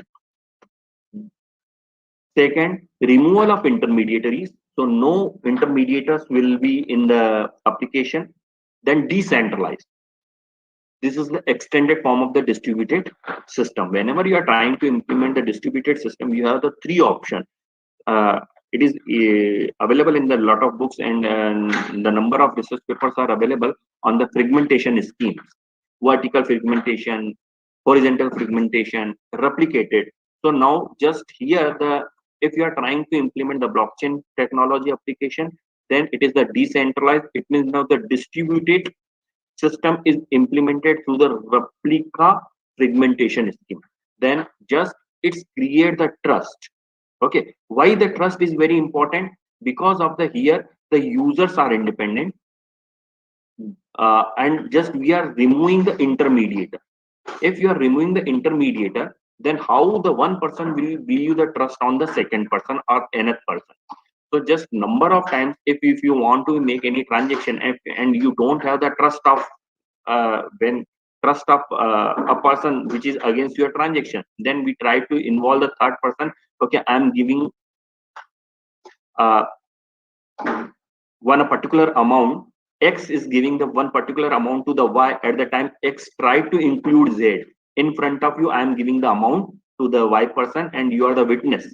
So here, if we are removing the intermediator, it means we are trying to remove the space of the witness also. So just the witness is not be available, evidence is not be available. So how the person will be trust, or the user, node, peer, whatever you want to be say, you can say, how they will be create or build the trust. Now the blockchain technologies promises it can build the trust between the users where no connections between the users.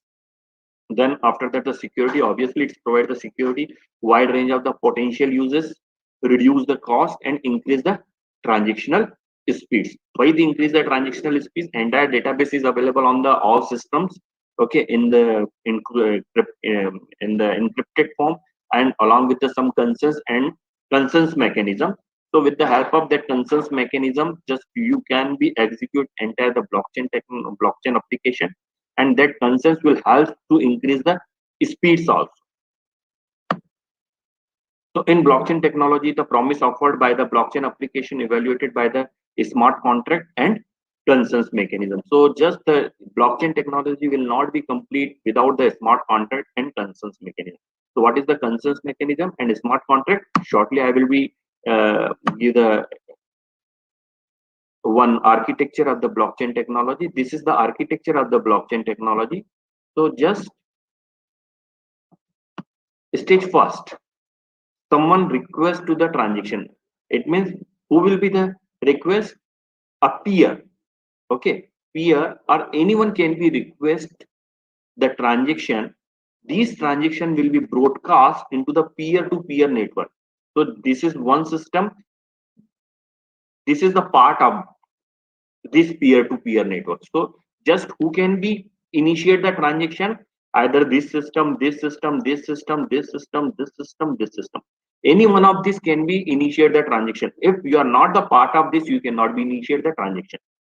First thing, how we can be joined here? So just there the smart contract is available. First you have to be implement the smart contract. With the smart contract, you will provide the space to register under your blockchain application. After the registration, just we will be consider, the application will consider this is one kind of the node. This node can be operated through the mobile, this node can be operated through the laptop, this node can be operated through the desktop. It doesn't matter. Okay, but it will become the part of this peer-to-peer network if and only if when he will be satisfied the condition of the application. Once he is satisfying the condition of the application, then we will be consider, the application will consider this is the part of our blockchain, and so just it due to the this is the part of a blockchain, so it will be considered as a node or peer. Then after that, just the request transaction, if suppose this is one request, if the request is initiated by any node, then it will be served under the peer-to-peer. Then everyone will be read that transactions, or just who will be read the transaction, or everyone will be read the transaction. This will be depend on the consensus mechanism. Okay, so suppose 1, 2, 3, 4, 5, 6. These two nodes are related with the CEO and president. And one, if anyone is initiated the transaction, only these two nodes are able to watch the transaction. What kind of the transaction is initiated by this? Only these two can open. With the discussion of these two, if both these two are agreed, then it will be give the validation. So next step after the transaction is requested under the network, it will validate it. Is this required or not? Is this right or not? After the validation, transaction, then verification will be performed. Agree, all are agreed. 90% are agreed, 71% are agreed, 50% are agreed. Just whatever we have defined under the consensus mechanism for pass a bill. 51% acceptance are the just we can say the 51% agree, must be agree on the bill, then it will be passed. So just here it may be 1, 2, 3, 4, 5, 6, 7, 8. Out of 8, the 5 must be agreed and 3 is not be agreed. In that case, we can be create a block. But under the creation of the block, we will mention just like a one kind of the judgment, 5-page judgment. After the 5-page judgment, 3 judges are agreed, 2 judges are dissent. But just that because of the 3 judges are agreed, the judgment is goes in the favor of 3:2. Okay. Similarly, just but we can be also stored and save the record of that 2 dissents. So in context to that, we will be create a block. That block will be create under that transaction, entire transaction is stored into the block. After the completion, or suppose if you define in a one block, we will be stored the 10 transaction. If a one block, we can be stored the 100 transaction. So after the store these 100 transaction or 20 transaction or 20 transaction, it will be considered a one complete block. This block is our, the next block, the next block, the next block, and this will be completely secured by the hash. Okay, so come to the component of the block. What will be the component of the block? So that it could be secured. Just here we are talking about this only the one particular block. This is the component of the block: index number, previous hash, timestamp, data, what is the information is stored, nonce, and current hash. These are the compartment of a block. Minimum this compartment must be inside the block, then you can be generate the transaction. So this is the sequence, this is the architect, this is one model of the blockchain. This is one block, second block, third block, fourth block. In every block, these are the components. With the help of this component, the second block is connected with here. Current hash become the previous hash is current, become the current hash. This previous hash is current hash. This previous hash is this hash. So this previous hash and this hash must be same. This previous hash, this current hash must be same. This previous hash, this current hash must be same. So just the first block, because no current block is available. If here it means previous hash is initiated by the 000000000, then we can be considered as the genesis block, and this is the current block. With the help of current block, like a linked list traversing, in the linked list traversing we start from left to right, but in the blockchain technology we start from right to left. So just come to the smart contract. So just whenever we are talking about the smart contract, first learn about the contract. What is the contract? If you deploy that contract at the digital level, it will be known as a smart contract. The research community of the blockchain technologies agreed decentralization distributed is common property of all application of the blockchain. In simple networking based application, the various type of protocol and the different kind of the functionalities are available to deal or maintain with the transparency, reliability, availability, and security of the data. In the blockchain technology, particularly transparency, reliability, and availability. Note that this word, the transparency, reliability, and availability, which is the heart of any decentralized or distributed application, are maintained through the smart contract. So what is the role of the smart contract? In any blockchain application, you can be easily maintain the transparencies, reliability, and availability.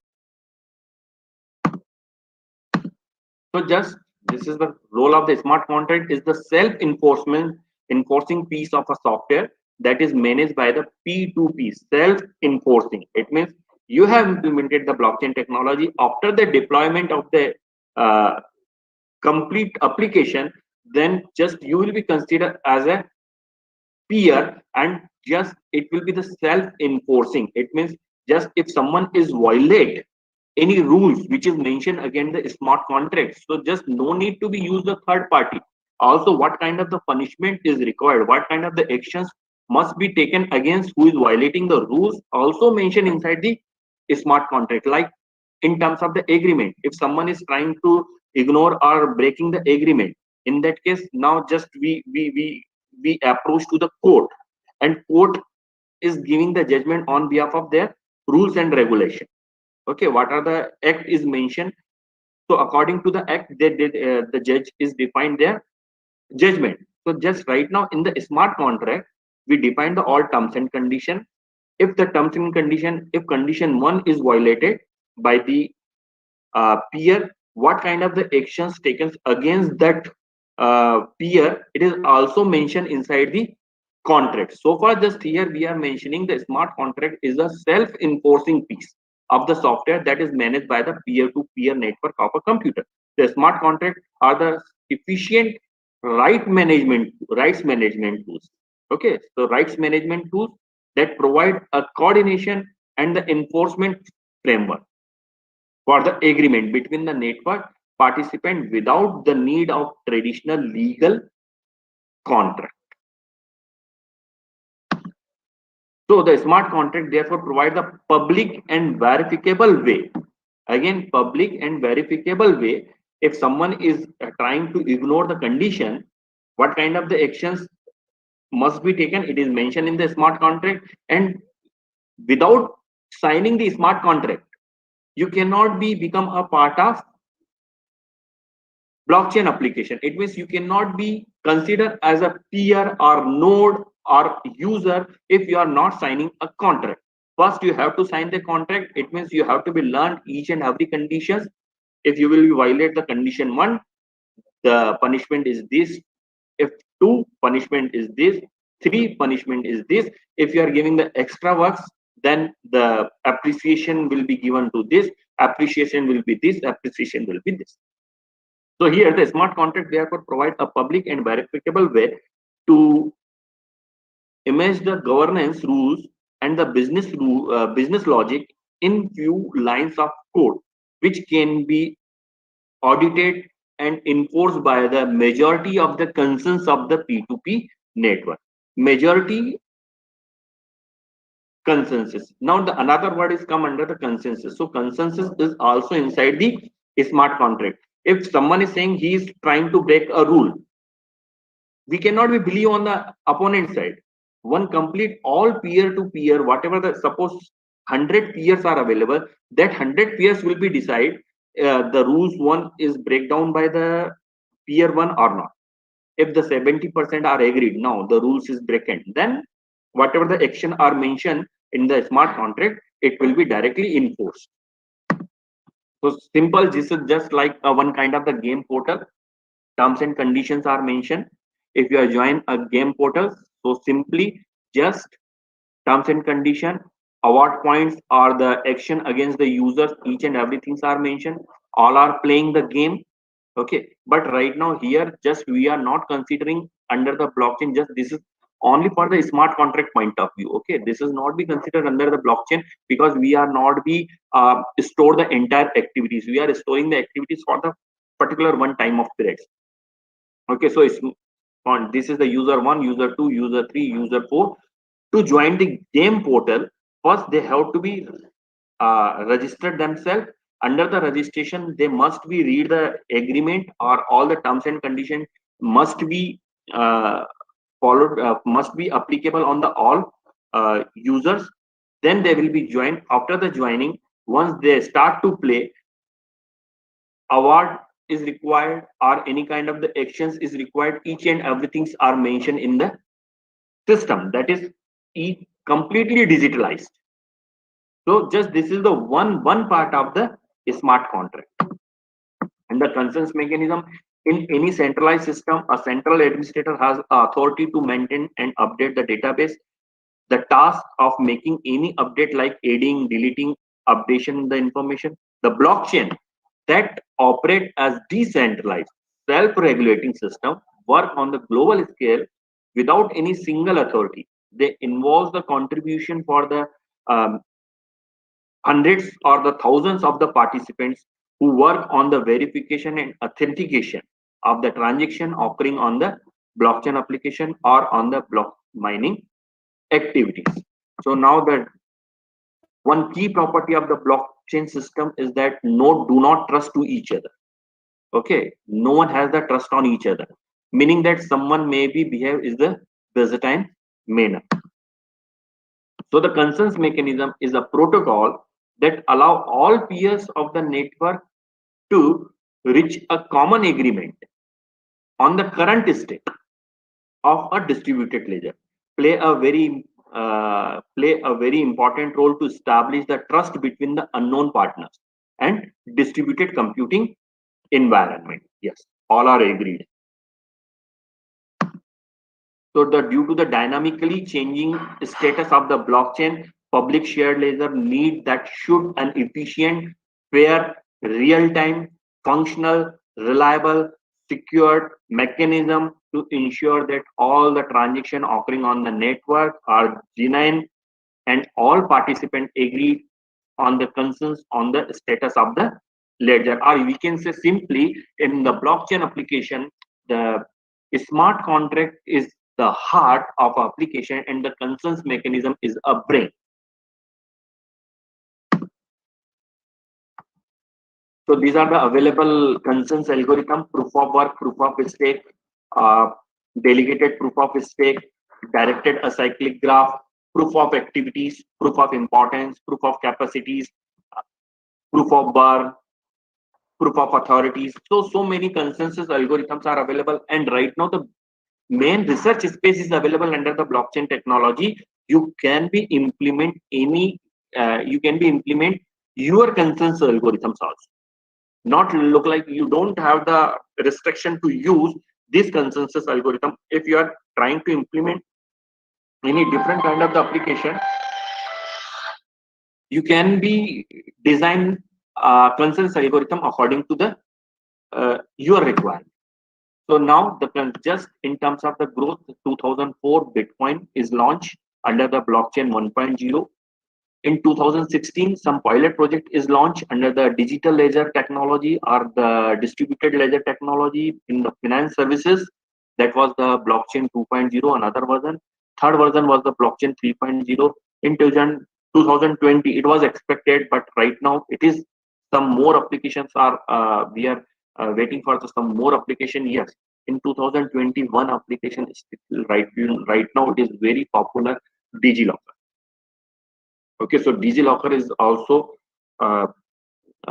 you can say this is it is complete the fulfill of the all kind of the characteristics which is required to implement the blockchain technology. So now this is the loan approval process, normal loan approval process. Take the application from the users. Okay, and it's the step 1, prepare the checklist, check the application format, document submitted enclosed with the reference to the mentioned checklist. Second, pre-processing.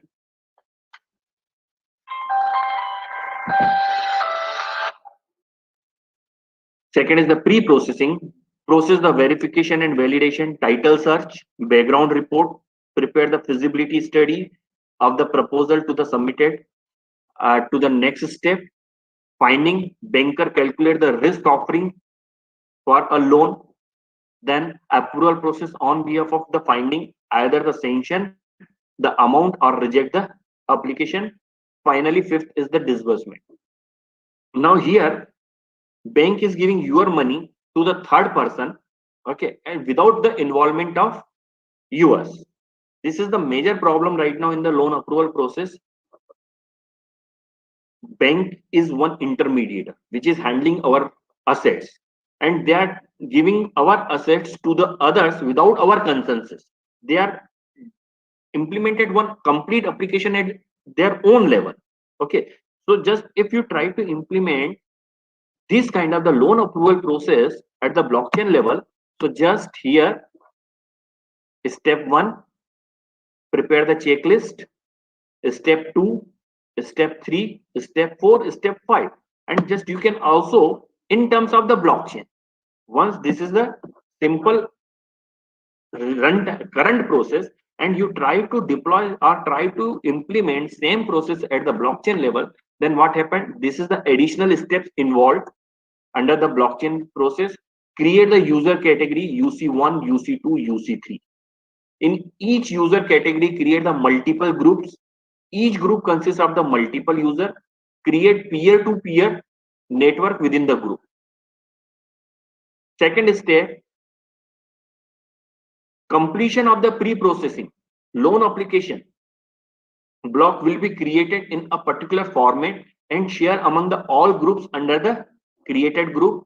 Then share the finding and remarks of the all user category with the finding committee, and finding committee reports with all the users. So just here we will be add one more additional stage.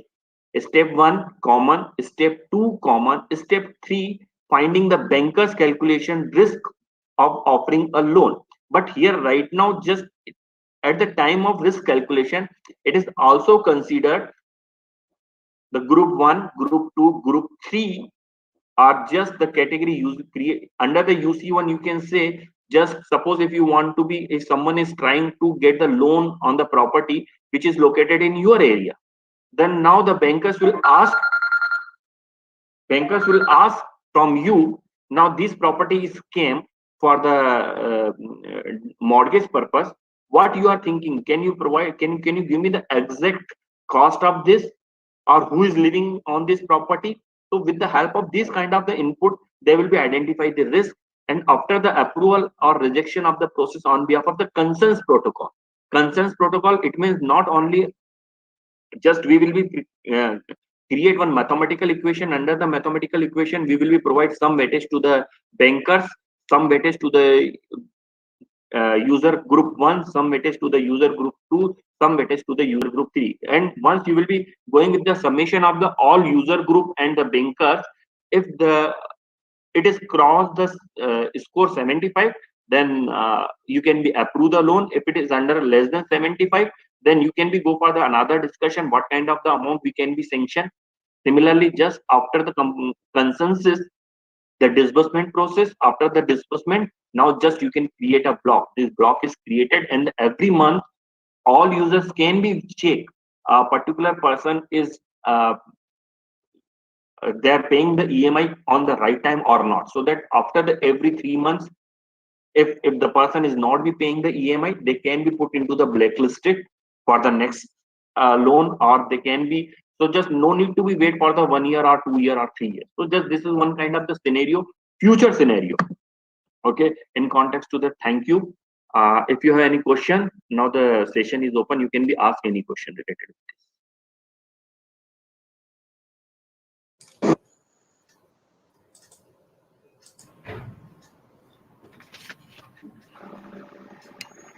Thank you very much, sir, for your enlightening speech. Sir, you focused on very important and buzzing topic, blockchain technology. You explained various definition of blockchain with relevant examples. Thank you very much once again for your very informative, active, and valuable presentation. Thanks once again, sir.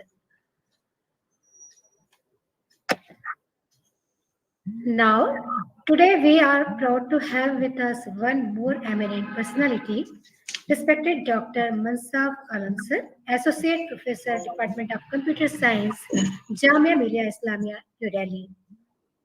He has to his credit the publication of 83 research papers in reputed national and international journals. He is the member of several international and national committees. On his credit, one international patent on artificial intelligence-based dustbin. He published 3 books. He has guided 12 PhD students.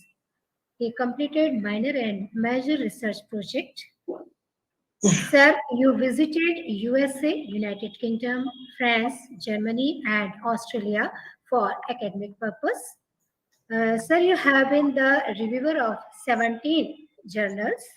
You are editor-in-chief of Journal of Applied Information Science. Welcome once again, sir. I don't take much time, and requesting you, sir, please share your knowledge with us. Respected Dr. Mansaf, sir. Thank you, Parna Dubey, for inviting me to share my views. First of all, I would like to thank Christian Eminent College, Indore, and Research Group of India for giving me chance to share my view in this conference.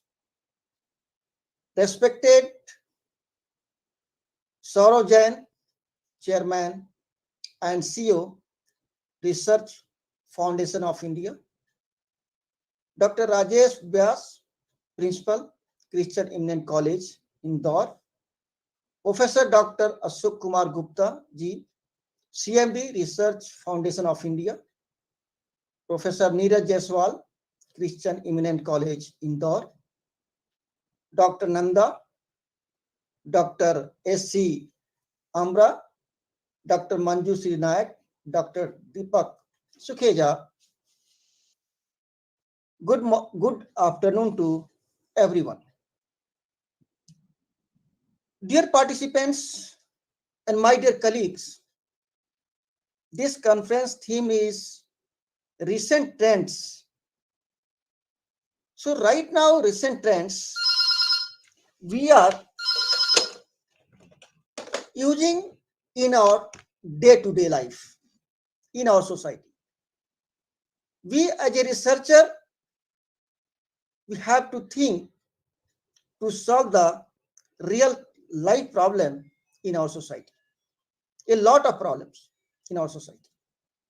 Just I am telling you one simple problem.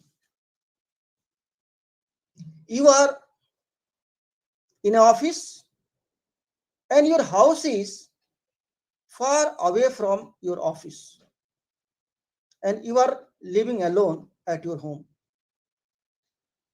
You are hurrying the morning for the office.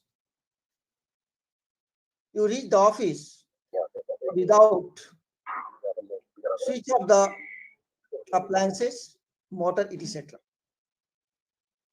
At your office, you realize that I did not switch off appliances and motor. At that time, you would think, is there any technology to solve our problems? Another problems we are facing. When you reach at your home in the evening, what are you watching there? Any family member of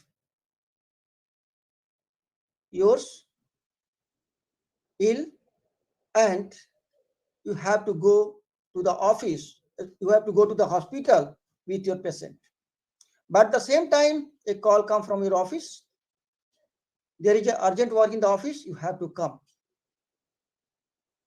You become helpless and you have to take decision whether you have to go to the hospital or go to the office. If you're not going to the office, you lose the job. If you're not going to hospital, you will lose the family. There again you think, is there any technology to solve the problem? Now, yes, there are several technology right now that can solve the problem of a real life. These all two problems and many more problems people are facing. So the technology is IoT, cloud computing, big data, blockchain, and of course, applications of artificial intelligence. These 5 technologies are very important right now, and people are using these technologies. Our eminent speakers discuss about the IoT, and other speakers discuss about the blockchain technology, and many more. You know, friend, these all technology work together to solve the real life problem. So, due to lack of time, I will not speak more because this time for the lunch break. So only 2 and 3 minutes I will take to share my view more. Right now, we people are discussing and talking about artificial intelligence. Just I am going to discuss the negative part of artificial intelligence. A lot of things can be done with the help of artificial intelligence. That can solve the real life problem. But do you know what will happen in the future? We will lose the job. Human being job will be replaced. If the human being job will be replaced, what will be effect in our society? There we have to think. And in the coming future, we are going to give the intelligence brain to the machine. Machine can control the human being. Machine can control the brain of a human being means you can realize if you are going to control the brain of a human being, what will happen? This is the future of artificial intelligence. And people are thinking, yes, you can give each and everything to the machine, but can you give the emotion to the machine? Yes, now in the coming future, you can give 14% emotion to the machine, so machine can behave like a human being. So friend, a lot of technologies are right now, and we are also working in this field to develop new technology so that our people in the society will be benefited. I congratulate the organizer of this conference to organizing such a nice conference and invited a learned people across India, abroad. I congratulate to the principal of this college and other faculty member who helped. Also congratulate the research group of India who helped this college to organize this conference. So dear friends, without taking much time, I'm going to stop here and congratulate everyone, and I hope participant will benefit from this conference. Thank you very much. Thank you, Mansaf sir, for your very informative speech. You focused on negative aspect of artificial intelligence. Thank you once again. Now it is the time to express our gratitude to all for this. I would like to call Professor C.K. Tiwari sir, coordinator of the conference committee, to express the vote of thanks for inaugural ceremony. Yeah, thank you, Purna madam. Firstly, I started with my vote of thanks. Good afternoon to all. It's an honor for me to have been asked the vote of thanks on the occasion of today's international conference on emerging trends in innovating computing and intelligence system. On the behalf of Department of Computer Science and Electronics, Christian Eminent College Indore, I express my hearty thanks and gratitude to all the eminent guests and speakers of the conference. Today, we are very fortunate to have very much experienced and highly knowledgeable international and national guests and speakers like Dr. Mutmina ma'am from Al Asiria Mandar University, Indonesia. Dr. Manjushri Nayak ma'am, Associate Professor, MATS University, Raipur. We have Session Chair Dr. Deepak Sukheja sir, Associate Professor, Department of Computer Science and Engineering, VNR VGIT, Hyderabad, India. Also Dr. Mansaf Alam sir, Associate Professor, Department of Computer Science, Jamia Millia Islamia University, New Delhi. Sir, we are very grateful to you to sharing your knowledge and experience with our participants. The 3-day international conference on emerging trends in innovative computing and intelligence system, jointly organized by Research Foundation of India and Christian Eminent College Indore, MP. I'm very thankful to Research Foundation of India, Dr. Saurabh Jain sir, Chairman and CEO, Research Foundation of India, Professor Dr. Ashok Kumar Gupta sir, CMD, Research Foundation of India, Dr. Ajay Jain sir, President, Central India Award, Research Foundation of India. I'm also very thankful to our management and administration for inspiring us to motivate and organize this event. I'm also thankful to our chairman sir, Mr. Samir Mir, director Professor Ritin Gupta sir, director admin Professor Y.S. Chauhan sir, principal Dr. Rajesh Vyas sir, and vice principal Professor Rajesh Shah sir. I would also like to thank Research Foundation of India for providing technical support in conducting conference. Thanks to all the members of RFI and conference committee for organizing such an international conference. Thanks to everyone. Once again, thank you so much. Over to Prerna Dubey, madam.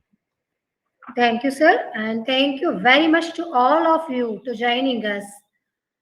Tomorrow we will meet again on the same platform at 11 a.m. Dear participants, you will get the paper presentation schedule in the evening. So thanks once again, all of you.